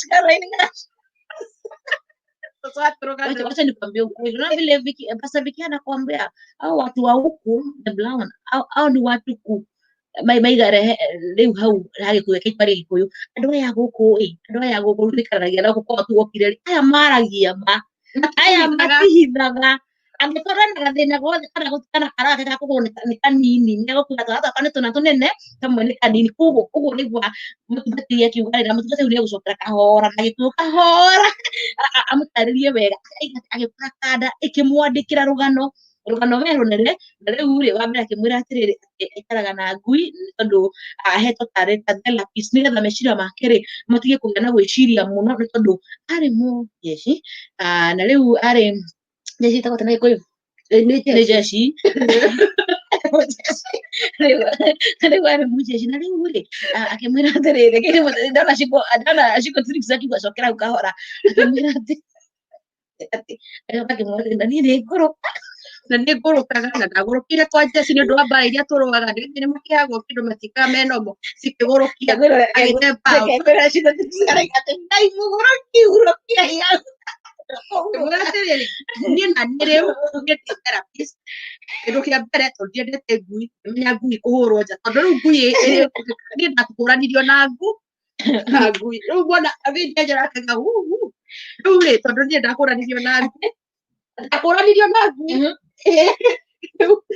nĩcokire gwĩta gĩkĩ kĩa ngui hena handũ warũga tuge okire handũ ha therapist arĩa ngui yakũgaga akahorera rĩu rĩ niĩ ngĩmwĩra atĩrĩrĩ rĩu niĩ nani ngui ĩyo heane na niĩ rĩu thikĩrĩria ngĩmwĩra rũgano ngĩririkana mwathani anjĩrĩte ngĩmwĩra rĩu niĩ ona ngiũka Kenya ona ndiarĩ ndike tondũ wa rĩrĩ niĩ ona ndendetio nĩ baba gũtuĩka nani sister wa Catholic koguo maũndũ mau matwatwarĩ niĩ ndimoĩ ndikahora ndikandarĩ rũciũ tũcemanie haha gĩa kũmũthĩ program ndĩramba gũthia tũcikithia mwaki ũcoke ũtere program ũthio ũcio nĩguo tũrekĩra akĩmwĩra ũhoro wa twatwa gũtirĩ rĩu koguo okorwo nĩ ũrahika ũkĩhikĩra sister yaku rĩu ndĩrenda mũthikĩrĩria haha mĩnanda rĩu gũkũ maũndũ maikaraga ũguo twatwa gũtirĩ na rĩu okorwo nĩ ũragĩũka nĩ gũkũhikia no rĩu ũtuĩke ngui rĩu rĩ ndanyonage mũndũ nyũmba akĩhiũka ũguo reke ngũtĩre wĩira tondũ niĩ nĩ njikarĩte ũguo njikarĩte na ĩno nĩkuga nĩ kuga ũguo tondũ njikarĩte gũkũ ũcio nĩ wĩira wa ma niĩ mũthenya ũmwe ndarĩ macaigĩte ngĩmwĩra atĩrĩrĩ Ngai yuma Jehova rĩ ta makakaba agĩkũhe agakũhe mũthuri tondũ rĩrĩ rĩu wone atĩ gĩkĩ nĩ kĩndũ kĩhimbirania ti kĩngiriki gĩtiratangĩka mwana witũ nĩ ũgũkuĩra thĩ mathima maũndũ nĩ kũmbaga moko we ndũmere nĩ gũitĩrĩra moko ũkombokera Ngai we ũhorerie nyambe makaraũ yani tunaongea mabaya ya kulipia mashida tunapitia huku ndio tupate hiyo makaratasi ũcio ũhoro wothe ũrĩa atĩrĩrĩ rĩu nyambe thome ũhoro wa kĩrĩa wa Julius araiga atĩrĩrĩ ũcio ũhoro wothe Macharia Lilian araiga atĩrĩrĩ dating site nĩ irĩkũ ciĩtagwo Plenty of Fish atirana Plenty of Fish nĩ kũrĩ CDF mere ĩyo yetagwo itaratio tondũ nĩ amũthiendaga mũbraki tondũ nao nĩ oru na mũkenya rĩu koguo ndendaga mũthũngũ ũyũ itaratio nĩ braki na thũngũ nĩo manyitanaga Tavika ĩkĩhika na niĩ rĩ na agĩgĩka ũhiki nĩkĩ ũrathika cagandre kĩ program ite rĩu nomenya ndenda maburo atĩrĩrĩ atĩwĩra gũtirĩ twatwarĩ ndũigire ca rĩu no nginya ingĩamũrire atĩrĩrĩ niĩ ngwenda gwakana mũtwatwa hĩndĩ ĩyo na ndeyũririe atĩrĩrĩ tondũ ndũrana twatwarĩ kũrĩa gwitũ rĩ kũrĩa Kenya na nĩwakĩmenya kũrĩa ndauma kũrĩa rĩ mwena ũrĩa ũngĩ rĩ nakĩrĩa ndahũthagĩrwo nĩguo nduĩke waibu yakwĩraga kambiema ikara wega na rĩu ũkĩona ũngĩ aria ma no gũtirĩ kĩndũ na ndirĩ kĩndũ ngũrĩha na thutha ũyũ ndĩraruta mũkana ndĩta mũtungatĩri andũ matikagĩrĩ kũingĩra inbox ya mũndũ gwĩtwo mũtungatĩri ndĩracaria kĩndũ ate Niĩ ke ndĩrĩ ona ndĩrondirirwo baba njendete ndĩ nani sister rĩu ndĩ nani brother pastor koguo inbox igorere ũrĩa ikarĩte gũtikaya andũ mekũingĩra igũrĩtwo nĩ Ngai mũingĩ gũkũ Gũkũrĩtwo nĩ ũmbigi. na ũthiku na ũtheru mwakĩhota kũigua tarĩ tũkire kũmwarĩrĩria atĩ kũrĩ na kĩndũ arenda aca tũrĩ o Ngai-inĩ tũrĩa Ngai-inĩ na tũrĩ atungatĩri tũrĩa rĩu rĩ mũtikagĩrĩ kũingĩra inbox atĩ mũkĩmũranga nĩ mwaiguithĩka Ngai araiga aca nĩ tũiganĩire ũrĩa tũrĩ kana thutha wa show ĩno tondũ Ngai nĩ areka tũgakwarĩrĩria CEO tondũ ndũngĩhota kuona mũthenya ũcio ũngĩ rĩ the last time tũrarĩ na mũndũ gwĩtwo Reverend Ndũrarũithe and we were talking about our past yeah you know and we are revealing truth gĩkĩ nĩ kĩbindi tũrenda atĩrĩrĩ mũndũ mũthenya atĩrĩrĩ mwana CEO nĩkĩo tũrerwo atĩ kujiamini Reverend Dan alisema hivi mwezi kujiamini oh yeah kujiamini unapata jamaa anakuambia kuja tukae lakini hakuna story mingi hakuna bedroom tukienda tunalala kama miraba sana kwa bedroom hata hakuna sababu unajua kuna siku ingine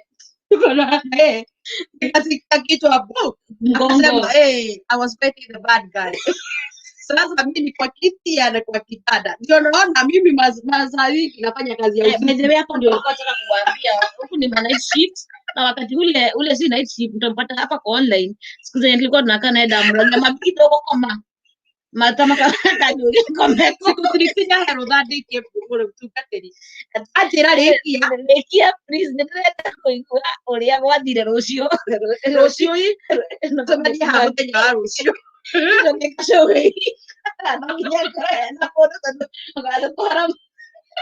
tũtamba kũmera atĩrĩra nĩ mĩaka ĩthiangĩte ti mĩaka ĩthiangĩte nĩ ĩtatũ kana nĩ ĩna nĩ ĩtatũ na ndĩraririkana nĩ ĩtatũ na gĩkĩra neti nĩ ndĩmĩkĩrire na ndauga atĩrĩrĩ na gĩkĩra neti no ndari place a lot of conference dogi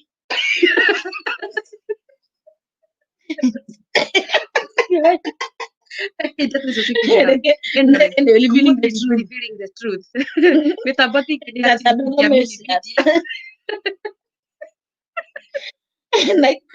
anariganĩra gũkũ nĩ kũgĩa na ngũgenete ũrego thĩinĩ wa mĩtambo ya one world digital media nĩguo memerekagia kũu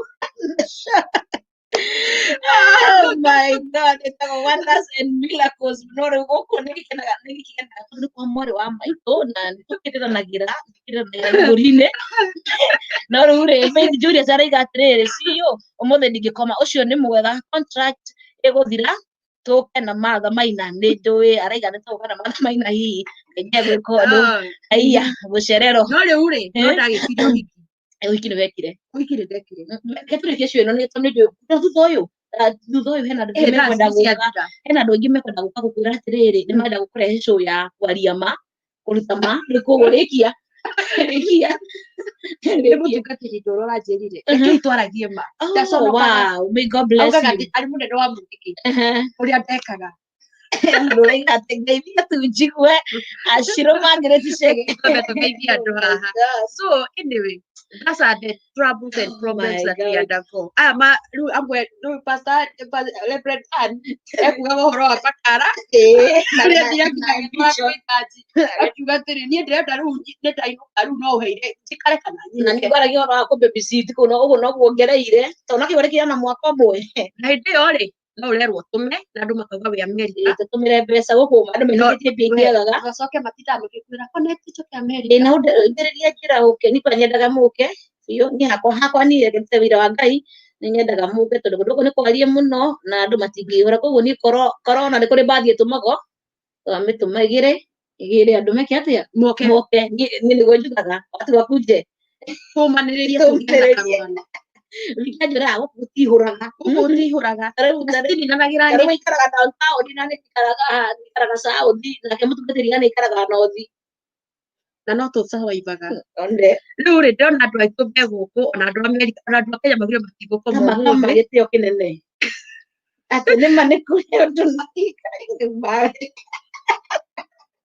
na mutumia wa Ngai ni mwona oka mitambo-ini agacapa injiri akaya akomereria andu agakorwo ari haha maita maingi ni nyona neka nginya show maita matatu mutumia wa Ngai ndari atikirigiro. Just imagine wena kiki gituma korwo ukibati wewe na thina ati kana ndungihota tanjira agereire mundu mau thiini wa miaka thiko ithatu thiko thate thiko 300 miaka 3 ruo-ini icio Ramera nĩ tuokire tũkĩhurugwo twĩka igũrũ orera kanyua ndawa ririkana ngoragwo haha ndĩ gungu orera ngoma nĩ ĩragwo ndĩrĩ mũthaithi maita marĩa ndanakorwo gũkũ nĩ mũciĩ rĩu koguo nĩ mũndũ ũraigua Viki akĩmwĩra no aremwo nĩ kwĩyarĩrĩria, but I can tell you for truth it worked like that. And sometimes I usually ask Viki, how do you dealt with this? Na ananiambia kama kane Ngai na maita maingĩ ona akĩgwa tarakinya mũthia ngoka gũkũ tũgatereta ngamwĩra nĩ wahorera because you know it's not easy to live gũikara na mũndũ mũgũrũki nyũmba we kwanyu warerio na ciaria kumesawa barata cia kumesawa kwanyu tigwako kwĩ mũndũ mũgũrũki ũgacoka ũgoka Ngai akura nĩ agũtũmĩra mũraika na imagine Ngai akura nĩ agũtũmĩra mũraika kathikĩrĩria haha na matimandĩko thĩinĩ wa maandĩko maũndũ matarĩ mono nĩ kũgũtũmĩra mũteithia mũraika na hĩndĩ ĩyo rĩ kũrekia nĩ andũ arĩa tuonaga tũkora kwauga nake gũkũ rĩrĩa haha horerio nĩ Ngai anyitaga na akahoreria ndirakũra nĩahorerire biũ nĩahonire through kũhoya so atuĩkire mũraika wa kũnangĩra na niĩ ngĩtuĩka mũraika wa kũmũhoya ahonire mũtwe no ti mwena ũrĩa ũngĩ wa kĩrĩ naguria hau no kĩnjĩrire mahoya ndawa icio manyuaga nĩ cia kũmahoreria na kũrĩa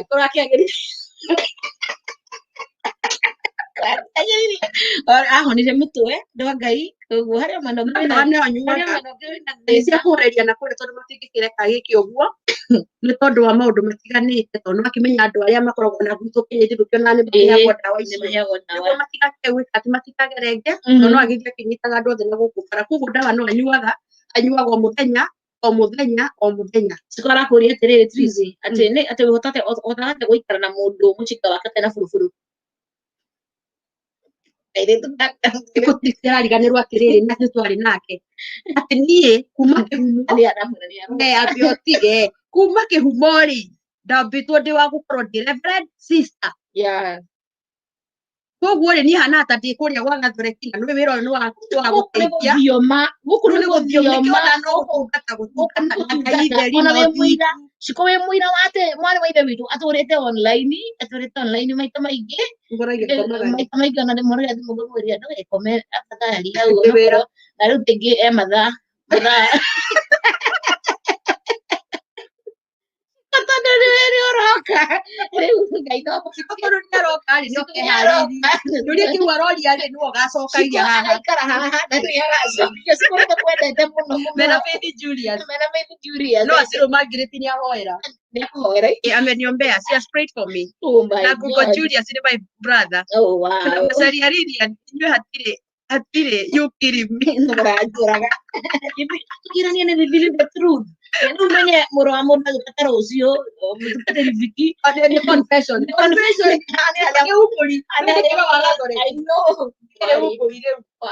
rĩu-rĩ no akĩmenya ndĩkĩrĩ ũmbũri no tondũ ndĩramũrirwo-rĩ ndĩkĩmakangĩmũremeria nĩguo twĩyaũre mũtũkatĩri aratwĩria atĩrĩrĩ reverend Dora hĩndĩ yarĩ haha augire atĩrĩrĩ tweherie tũtũraga na Esau na twĩ Jakubu tweherie Esau tũtigwo twĩ Jakubu hĩndĩ ĩrĩa Jakubu aigerie na mũraika mũria atĩ ũngĩtaga atĩa akĩmũra njĩtagwo Jakubu akiuga nĩ hĩndĩ wauga no we ũtũraga wĩ Esau koguo Esau no nginya twĩke atĩa kuma hĩndĩ akĩmũra kuma mũndũ ũcoka gwĩtwo Isiraeli tokorwo hikumbũra gwakwa gũkũ Esau tokorwo ndekĩra mũndũ hinya na tokorwo Ngai nĩ akuga ũndũ ũyũ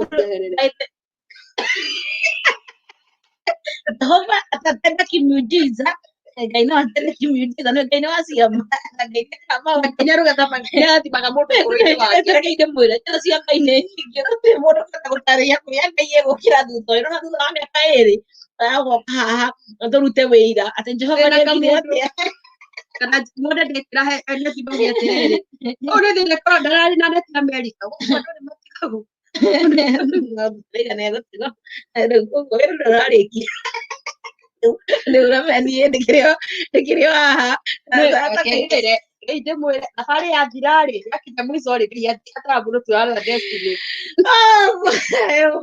mwana gotwara na mwana waithiite no kamwe na tweregereire ngai tondu ngombo gakuohoro kwina hindi irakinya ngombo cio kuohoro tondu Isaia 61 ndaiga ati naguo mwaka wa mwathani ndirekaia ni orakinya ngombo cio horo orio bukwa ngururire hau ni my friend ni my dad yetagwo George akuria mwena wa Minnesota kuria agakurira hau akakuria brother yake aciari ni brothers I think I'm dreaming I'll call you mwambie kama nataka kama nataka witness mimi niko nimekaa sana na wewe nikakubebea shida yako na ndio Mungu akafanya siku ya leo niwe ukweli kiambiana manake mngesema ati akaniaratuhenia akatasa musikando rikiria ndiri buruburu no riu ri Jehova akoragwo mwingi guku ndio urakimenya atiriri kai sister meka utwa akiumire convince ini ndaiga miaka yako ndo nirakinya muthia Jehova nĩaramuruta andũ kombo-inĩ tondũ Ngai witũ tũraterithanio gĩtũmamĩire hau cio nĩcio ciugo ciakwa tũkĩtie nacio nayo mĩaka ya ũkombo no ĩrĩkinya muthia kinya mbecokerie matariagĩria nĩ ahorerire. He is a very good and loving. I love twitanaga honey and honey. Na rĩu hatirĩ ũndũ ũngĩ twaragia tiga ũcio wa honey na ndarĩ thĩna tondũ Ngai ona mera ũrĩa gwĩtaga mera mata ũcio atĩ gwĩtaga ndũgia ta mera ũrĩa gwĩtaga ona tũngĩrakarania ona cikĩthiĩ mwĩre maũndũ marĩa makoragwo gũkũ mawendo hani nĩkoragwo ndĩ gatagatĩ-inĩ tondũ rĩu rĩ njiugaga hani pole hani ti pore gũkũ marĩa gĩthũngũ ririkania ũguo gũkũ wendo ũrĩa ũkoragwo wĩ portrait ũhoro wa mĩcinga na buruburu ndũngĩmenya tiga warĩrio haha murenda kũthũkĩria nyambe nyingĩ tondũ mũndũ kĩrĩa gĩatũmire njũke gũkũ hausa tũnyitanĩra kana aici Gĩkũyũ koguo nĩramĩakire tũcenjirie haka nĩ mbamberi nĩkĩagĩakia ya andũ ikainĩ kĩakĩrehire karũgano gaka nĩguo rĩrĩ atĩ macari arithia nĩarauga atĩ nĩagarũrũkire na rĩu nĩ mũndũ mwega I thank God tondũ ona ena maica mega no na Ngai nĩamwĩkĩte maũndũ kũhona wakwa kũhona nĩtuonete wĩra wa Ngai thing is a guardian angel nĩakoretwo mũraika mwega mũno wa kũndongoria and he has na makara rĩu hau naho nĩndakĩonire ndakĩndongoretie nĩndakĩonire wĩ mbere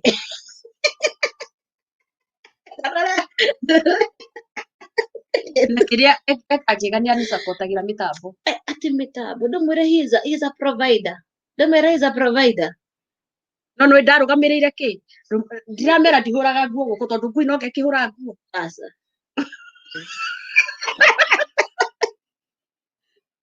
na ingĩũra ndũmere ũrĩa gũthiaga ndingĩikarĩka gũkũ I know who told you to do that I just wanted you to be here so be here check so that I can see you as my companion Wogo that they compare. Ramira don makwendete muno. Manyendete muno because I give life to him. Ndari handiro na kanyamu kage kara urane yani ni matheindu gathaka muno. Kake ha kabadite. Na cheni ya gorodi. Cheni ya gorodi. Atumaũndũ twega mani. Tumũndũ twega. They love me. Yani ni maappreciate wĩra ũrĩa wautaga. Tondũ nĩmonaga rĩrĩ kabui ĩno gatikamenyire nĩarenda kwĩyũraga ageretie maita maingĩ kwĩyũraga no na rĩu nĩ ndikĩmũgeragia gũkaya kwĩyũraga akĩhizwo nĩ stress na mahanjam ndiratwaraga ngari yakwa ĩtambia kũndũ ĩtano na accident tondũ ndiratwarire ngari ndiramũkoraga Mathare akoria mũtumia wakwa thiĩ kũ Ramera asa Ezekia ndwaro ingera kwera aratira mutukatiri aratira tuthome thĩinĩ wa thafuri wa nũthiri kana gũthoma thafuri wa nũthiri mutukatiri ndĩramwĩra ndĩragwakinya nĩ gũthio gwa he ndĩgũkinya gũthio gwa thuri aigaga this is my wife Yeah. If there is something you're gonna ask my wife, can you ask while I'm there? You know, Yeah. yeah, And I'm telling you, don't dare disconnect me with my dear honey. Right? Sigiukira igoro. Aicoka akigira kiraudi haha. Gĩthome kiugo kĩu mũtungatĩri Nĩtũcoke ngatho mũno. It's revealing the truth. Mũndũ ũrambia ũhoro ũyũ rĩ, ti ũngĩ nĩ ũyũ ũretwo Hezekia ndũrarũithi. Ũyũ mũtungatĩri nĩ ũratwĩkire maũndũ moru. Araugire ũma nĩ wĩrano. Mane wĩrano. Andũ mamenye nũ mũndiraga nake. I know, ũcio nĩwe Vicky. Mũtuonaga Strong woman. CEO. The CEO, Tim Kujiamini. Na kũndũ kũngĩ koragwo ndĩ CEO. Yeah. Andũ aya akĩrĩa na gĩtũma ndĩmende mũno nĩo ndoraga na nĩo maheaga mũtu nĩ tondũ nĩ ũndũ wa kĩndũ kĩu ndiamenyaga nĩ ministry ndĩnayo thutha wa gũikara nake ndathire ngĩka ũhoro ũcio wa kũrora andũ acio matarĩ na meciria mega so they are my friend na nĩo ndoraga na nĩo ndungatagĩra nĩo njikaraga nao andũ acio nĩo arata akwa nĩo maheaga mũtu nĩo kũrĩa guothe ndutaga wĩra na andũ acio cheese nĩ tondũ Ngai nĩ ndonire atĩrĩ there was something in me every temptation or every challenges we go through Ngai to maratathi endaga kũheithia no but he was connecting me with the destiny because was it not for that I like that yeah to be with person of staying with those people because I can understand staying with somebody for 3 good years and a half atete bao na mwikara nake murakoma nake mwikara nake tarako drive ya muguruki na no dereva na ndarakuthithia ngari kimenya oh these people need somebody to understand them okay so because of him I had connected to my destiny kimenya career yakwa niki because I have a lot of patience you know gitika okay kigurukira I'm always cool na dinogaga ona ngitiroke ndoria ciuria I'm always cool niki nĩ tondũ nĩ ndamenyire gũikara na mũgũrũki ngĩmenya kwenda gũrũki andũ matarĩ soga no ũndũ ũcio wonaga disconnection atĩ andũ no ũhikire mũgũrũki Ngai akĩmwĩra atĩ mwathani wona hikire mũgũrũki ũcio nĩwe destiny yaku ũcio nĩwe mũraika ũrĩa ndakũhe you know no Ngai rĩ endaga kũmenyithia what is my destiny because today we are revealing the truth and the program is called Destined For Greatness I didn't know I can be a good psychiatrist. I didn't know I could be a very good therapist. I didn't know I could be that person who can deal with mental situations. They are my friend. If I don't see anybody of them, sometimes I really miss them. Oh yeah, sure. They are my buddies. Manyona makahorero. Do you come? Professor Ari K. And she doesn't have anything nĩ mũgũrũki rĩrĩa mũndũ ũcio aragũkara ũkamwarĩria ngigana we person iyo ya kũhota gũikara nao Ngai agĩbundithia gũikara nao ona andũ a dementia nĩ ega andũ a PTSD aya nĩo ũiguaga mokagĩra rũcinĩ magathiĩ makoraga andũ akiri cia mera ũrĩa megwĩka nĩguo megwĩka so God is so good and because of that maybe God is connecting me with a situation njĩraga andũ atĩrĩrĩ Ngai no akũrwarie mũrimũ wa higo ũririkanagia arĩa arwaru higo arĩa arwarie mũndũ wanyu mũrimũ wa cancer nĩguo connect na mũrimũ nĩguo kũhe amenya atĩrĩrĩ ruo rũrũ ndĩragerera rwa cancer I have that healing power ya gũkota ngĩhoera andũ a cancer Ngai akũhe mũrigo wa rejection nĩguo kahota kũririkana andũ arĩa rejected Ngai aheire mũgũrũki njikarage nake rĩu koguo ngĩhoera andũ arĩa maikaraga na andũ arĩa mena abnormality rĩngĩ mũndũ ena cukari no andũ a cukari nao matigĩkaga ũguo matirĩ twatwa nĩkĩ mũgatigaga mũgĩtũhitha mũtitwĩre ũhoro wa ona cukari kĩrĩa itikaraga ciĩna kĩrĩa rĩrĩa citirĩ bũrũbũrũ nĩ ciathirire rĩngĩ mwarĩ na mũthuri mwega akĩrwara cukari rithathi nĩ ciathiĩ andũ a high blood pressure dawa icio manyuaga cia high blood pressure citimaheaga hinya nĩ cimagonagia Let's stop the truth. Reke ndũmerane ũma tondũ ũma no nginya wĩra harĩ niĩ aca wewe mwana twĩtũ gũtirĩ ngombo rĩu wewe ngombo njohore rĩu arĩa matarĩ no ithuĩ rĩrĩ tũtarĩtie ũma rĩu no arĩa matarĩtie ũma rĩu acio nĩo nao ihinda rĩao rĩgũkinya moke makore CEO rĩu koguo tokorwo hihe mũndũ wĩna mũtumia hau wĩna mũthuri wake hau nĩ arwarire mũrimũ wa cukari nĩ arwarire mũrimũ wa high blood pressure dawa iria manyuaga rĩ nĩ cirũaga indo yao matingĩkorwo na erectile magakorwo mategũ function matingĩkorwo na erectile so andũ acio rĩ nĩ gũte mũthuri wake ali watu akumuteririkanaga Ngai thikia hikitwo ni muguru. I know. Na gutire kwa happen on emwe na riu Sorry ukaririkana atiriri. God give me grace. Kuikara na mundu uyu kana we mwega wahu warakeheagwo kindu na muragite nake ciana. Ndura ingi mici mwana ndingikiona. Nwanyita. So riu ukomenya atiriri ati kwe Ngai no agũconnect na situation. Ngai arwarie mũthuri wa kana ureke uhe atumia angĩ maugaga akũikate. He atumia angĩ nao marwaraga kustra.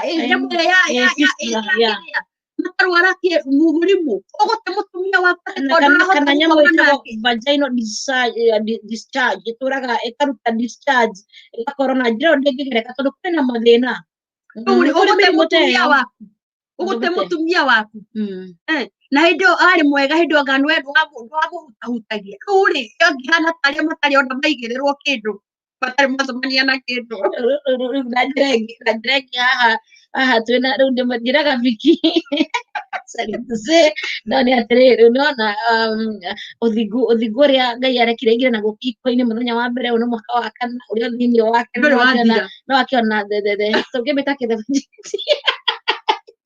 ũthingu ũcio nĩ ndĩmwĩra ũhoro ũcio so thikĩrĩria nĩndĩrenda kũratha tondũ nĩ hĩndĩ mũrathi nĩndĩrenda kuga atĩrĩrĩ thĩinĩ wa Ngai atĩ ũrĩa kuga Isaia 61 rĩu handĩ arĩa mũtungatĩri mũhake nĩ Ngai atĩ mĩaka ya maruo mĩaka ya mathĩna no ĩrĩkinya mũthia. Gũtiramakania nĩkĩ kĩragererwo, gũtiramakania kana ũmwe ũcio twĩra ndũkoneka na kĩroro kana kena thĩna. Aca ihinda rĩa Ngai rĩakinya tondũ kũrĩ ihinda rĩa Ngai nĩ kũrĩ ihinda rĩa Ngai rĩrĩa akinyithagia thĩna mũthia. Na ti mũndũ nĩngĩhota kũruta mwarĩ wa ithe witũ thĩinĩ wa thĩna ũcio kana thĩinĩ wa ũndũ ũrĩa arĩ no nĩ atĩrĩrĩ ngombo nĩ iroka kuohoro. Haleluya. Ngombo nĩ iroka kuohoro. Mĩnyororo nĩ iroka gũtuwa ngi. Isaia 61 nĩoiga atĩrĩrĩ naguo mwaka-inĩ wa Ngai the year of the Lord atĩ mĩnyororo nĩ ĩgatuwangĩka. Ngombo nĩ igaset free. It does not matter. It does not matter what we are going through here in America. It does not matter what we are going through there in Kenya. The only thing I prophesy to you and to my sister atĩ mĩaka ya thĩna yathira waigire mĩaka ya thĩna yathira nĩ ũgatũrora mũrori wa Isiraeli ndũrĩ wahĩtwo nĩ toro twagũkairio gĩtũigua gũgĩgĩtwĩkoro wega amũkĩra ngatho tuge twaina nĩwĩkĩte magegania ndingĩhota gũtarĩria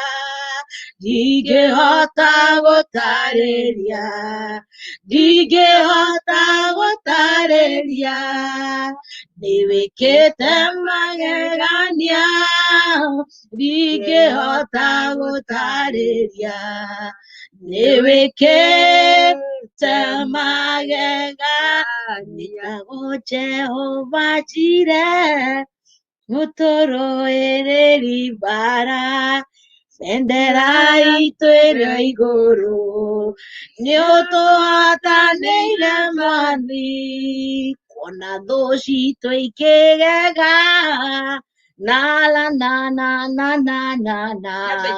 cieciragia nĩ twahuka. Haha hena andũ me Saudi Arabia, Amen. he andũ me Bahrain, he andũ me Kwarabu. Andũ acio nĩ no tũhanaine. Andũ aya rĩ mationaga kĩndũ kwa Mwarabu gũtirĩ ũndũ ũcio. Mĩaka yanyu no ĩrakinya. Tuĩre kĩhatana imira tutanathiĩ mũcokerie tu macarĩria kana mũcageria ni na ciũria nyingĩ. Nĩ no nyende mũcokerie tondũ ekũrara akĩũria na egũkĩra inbox akũrie macarĩria ni aroria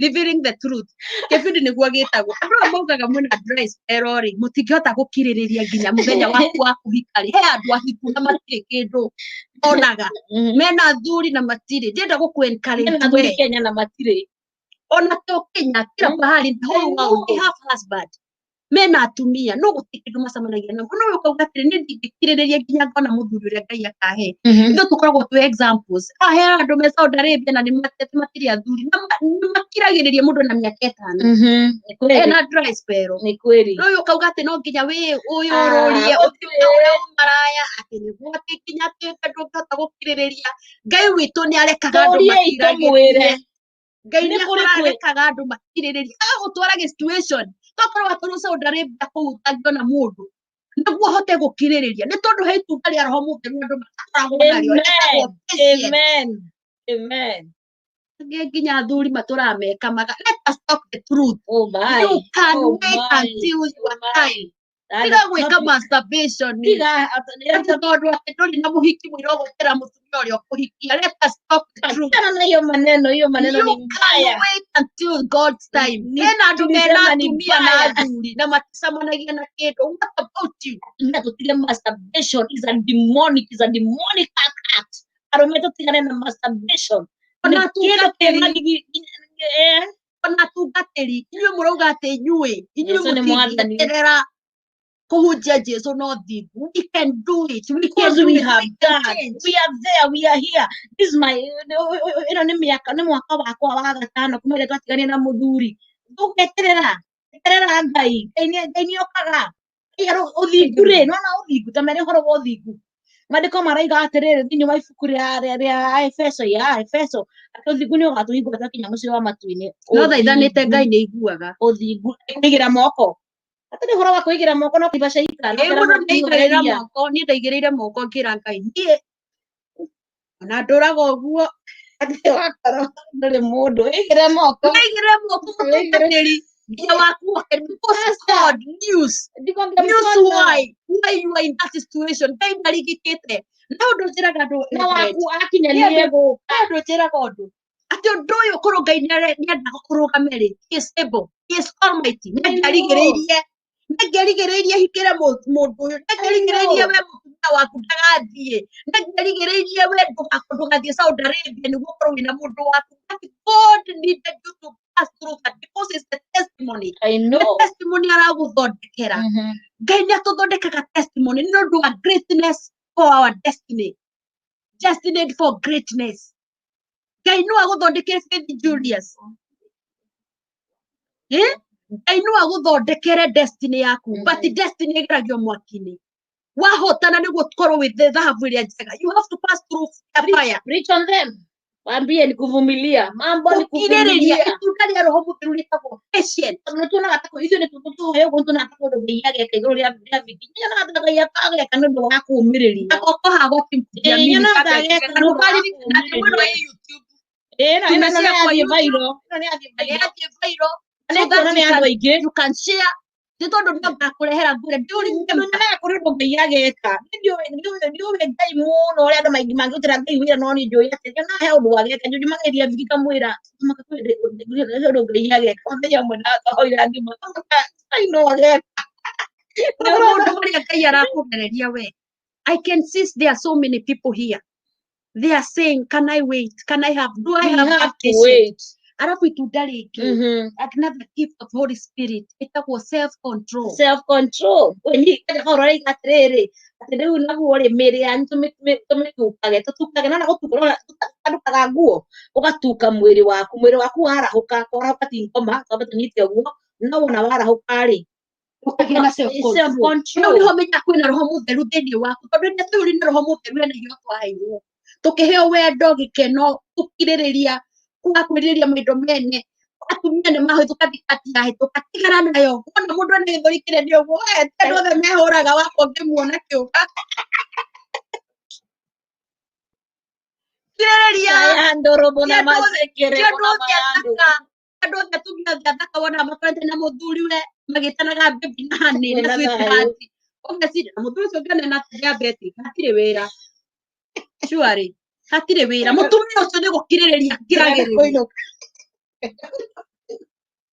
amen siyo hena ũndũ araiga atĩrĩrĩ angĩkorwo nĩ kũrĩ na kũũmĩrĩria rĩ kũũmĩrĩria nĩ kuonekete thĩinĩ wake nona andũ arĩa ũngĩrutĩra wĩira arutĩre mwarĩ wa ithe witũ wĩira ndĩ thĩinĩ wa Ngai na nĩ atĩrĩrĩ arageria kuuga atĩrĩrĩ arĩ na ithe witũ tomereriai tamwenyitie nduge angĩkora itarĩ gũkũ nyũmba ndangĩgĩa thayũ hũragĩrwo nginya 911 wona tũthiĩte gũthiĩ handũ tũgũthiĩ tũrĩ aigana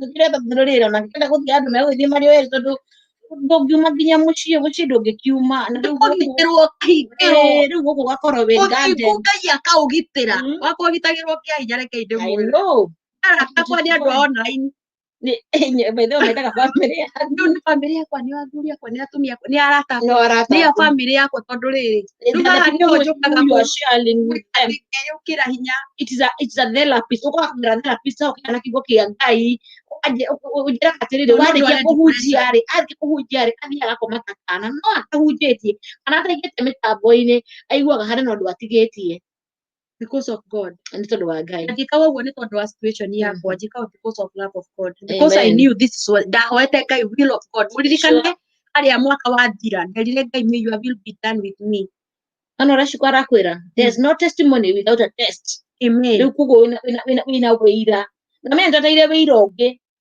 ũrĩa hĩndĩ ĩrĩa mũkona nĩ ndakururia neti ya kerĩ mũtikanauge nĩ ndagwa CEO witũ nĩ aragũire aca nĩ wĩra wakwa wa gũkorwo ndĩ ũgakorwo thirĩte Ngai witũ andũ arĩa tũneanaga nĩ gũkorwo tondũ nĩ akĩheanirwo rĩu njuaga gũthiĩ ngamwĩra mahinda kano gakanjĩra atĩ ririkana ndagũcenjanirie na ngui na rĩu kuma gũkũ nĩndĩragũrĩte mbeca nyingĩ nĩndĩmũhetwo nĩ thirikari I know arĩ mũjeshi arĩ wake atĩ koguo rĩ mathaa merĩ na rĩu nĩtũgĩe na mahinda mega barikiwe sana nĩtũmwendete mũno napenda sana no kũhingũrĩte na mahoya rĩrĩa ndahingĩra rĩu mũtungatĩri no nginya hĩndĩ ĩngĩrĩte gũkũ warĩ mũtungatĩri no heaga gũteingĩrĩte no ingĩrĩte ngathĩ rĩu ũtũhoere unaona hiyo neema iko ndani yako na ukatuachilia hawa watazamaji hiyo neema ndani yao ndio wakabebe hiyo neema ya kuvumilia uthiku na ũtheru thĩinĩ wa rĩtwa rĩa Jesũ ani nĩwe twambĩrĩirie na nĩorire nĩgwĩra mwakitagie kanini athire na heo ngerega mimi nimerara ciro makita tutoyo andũ mũtigakome nĩ tũrathiĩ morning devotion na pastor Lydia koguo ngambia kĩndũ thaa ikũmi cia ũtukũ nginya thinacara na nĩ mũkũrathimwo mũno nĩ ndamenya Lydia gĩcũrwe haha our pastor our intercessor leader gĩthengio mũno ngatho cia mwanya shukran citũ kwĩ Reverend Annie no tũhingũrire kĩbindi gĩkĩ so agĩkorwo we nĩ wa miss program harĩa twambĩrĩirie nĩ njũĩ nĩ yathiĩ mũno nĩ yathire almost mathaa merĩ na nuthu ngatindũkanoge no mathaa maya merĩ na nuthu haimanye wakati wa nyĩmbo ndagĩka ikũmi ũguo so kumagia hau kĩndũ ta mathaa merĩ rĩ nĩ wĩra witũ twambĩrĩirio nĩ Reverend Ann na topic ĩno ndĩnathira next time between every Monday nĩ tũrĩmũrehagĩra program we ũkage we na Reverend Ann na kĩamoka tũgũthiĩ na mbere na kuga revealing the truth na kana mũtungatĩri Reverend Ndũra nĩ augĩte nake nĩ ambĩrĩirie no ambĩrĩirie kĩbindi no ambĩrĩirie revealing the truth araugire andũ memenye nĩ wega ukweli wambiano na rĩu koguo rĩ tũthiĩ na mbere na kũmenya atĩrĩrĩ to gũtinda tũkĩhunjia tũkĩanaga ũhoro wa Ibrahimu ũhoro wa Jakubu ũhoro wa Danieli ona ithuĩ we are the living testimony amen koguo akuga living testimony amen na Ngai witũ nĩ agũtũrathima tondũ gũtirĩ ũndũ mwega andũ nĩ tũmahunjĩirie no he kĩndũ tũtarahigua tũhinyagĩrĩria tatungati tũtiandastandagwo we tũraraga igũrũ ũkaharũrũka thĩ okorwo hena andũ mena mathĩna reke ndĩmwĩre rĩu gĩbindi kĩu kĩngĩ twarĩ na Reverend Ndũra augire nĩ single daddy nake Pastor Jane twarĩ nake nĩ single daddy ani ũyũ nĩ single mama Dani desiko ũyũ nĩ single niĩ rĩu nĩ single example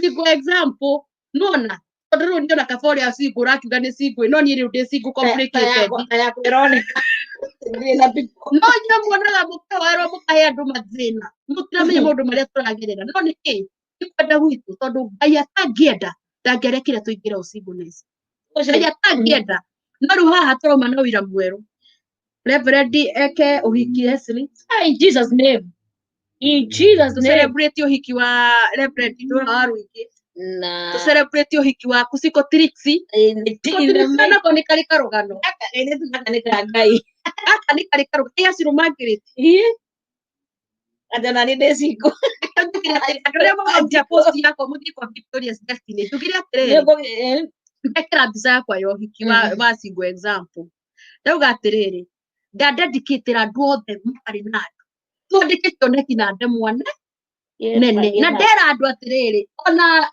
challenge ya groom moke niguo twike atia tukione niguo tukione atiriri ati uka Jesu haya atehe na singo hau ithuothe tu ane masingo next ona yo na karugano karugano akahe madi keep doing it be feeling truth karugano karaihu ati gwo kuria thire ani ugatua rugano kaga kumayo kamera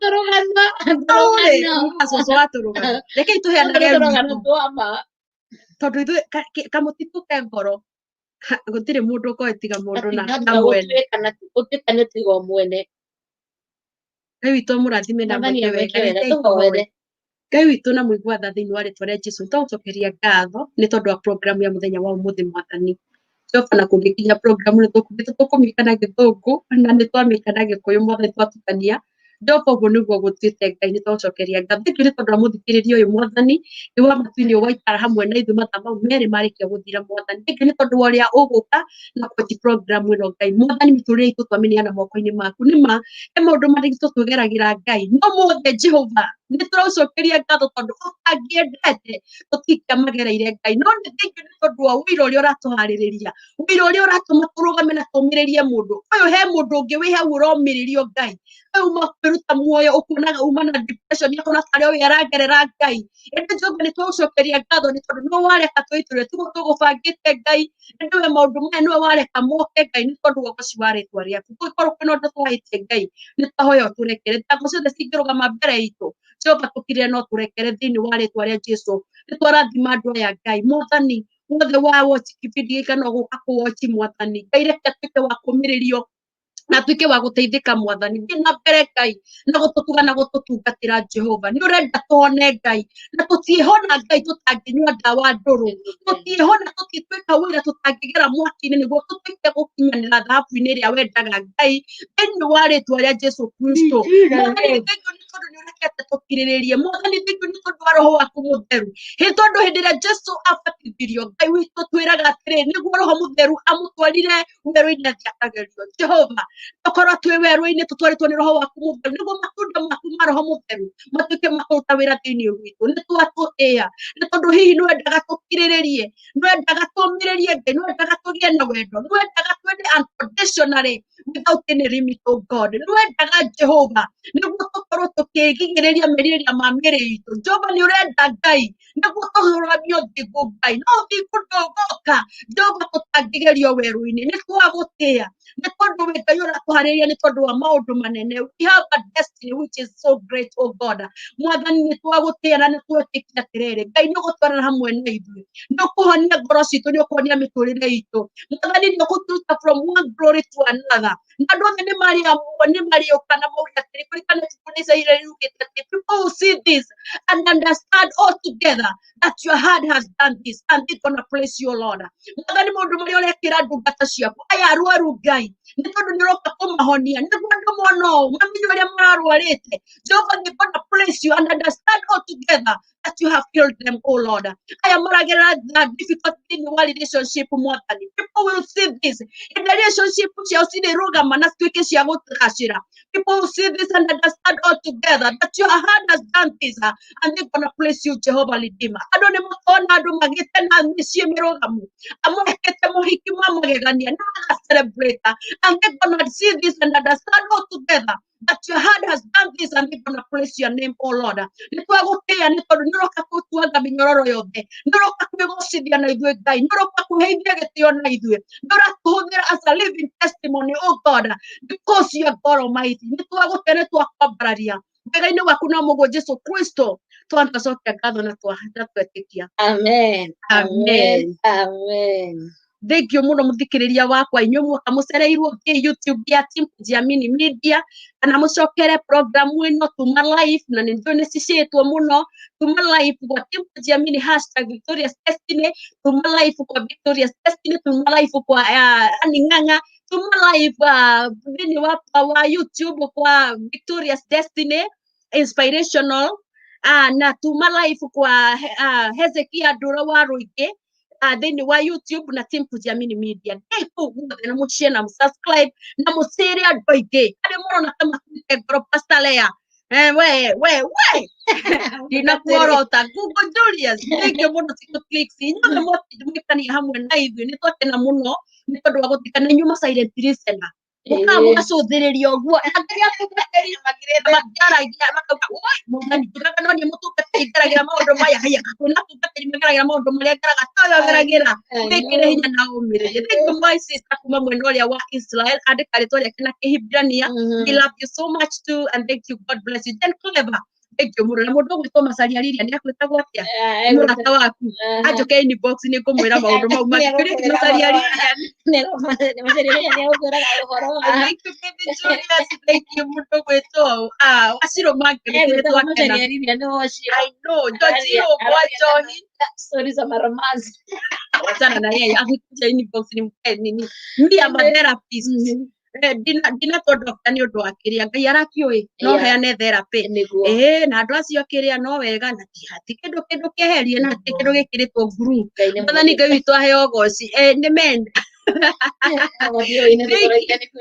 tũtũraigua nĩ kwĩyũmia nĩ tũngĩhũra rwĩmbo rũu na hamwe na tha cia Ngai nĩ tũma gũkũ onakorwo ndũnaria mũno rĩkia gĩcoro rĩngĩ mũndũ akĩgwa wetiga kwaria mũno Reverend Ndũra wa Rũingĩ Hezekia Mũtuku gwakũrathime na gwĩka wega we nĩ ũrambirie maũndũ maya na mũndũ nĩ kũgwĩciria kerĩ tondũ mũndũ mothe kĩrĩa ũraririe tũragĩtũrĩte tũrĩ ũria revelation Waherini bye ũgĩe na mahinda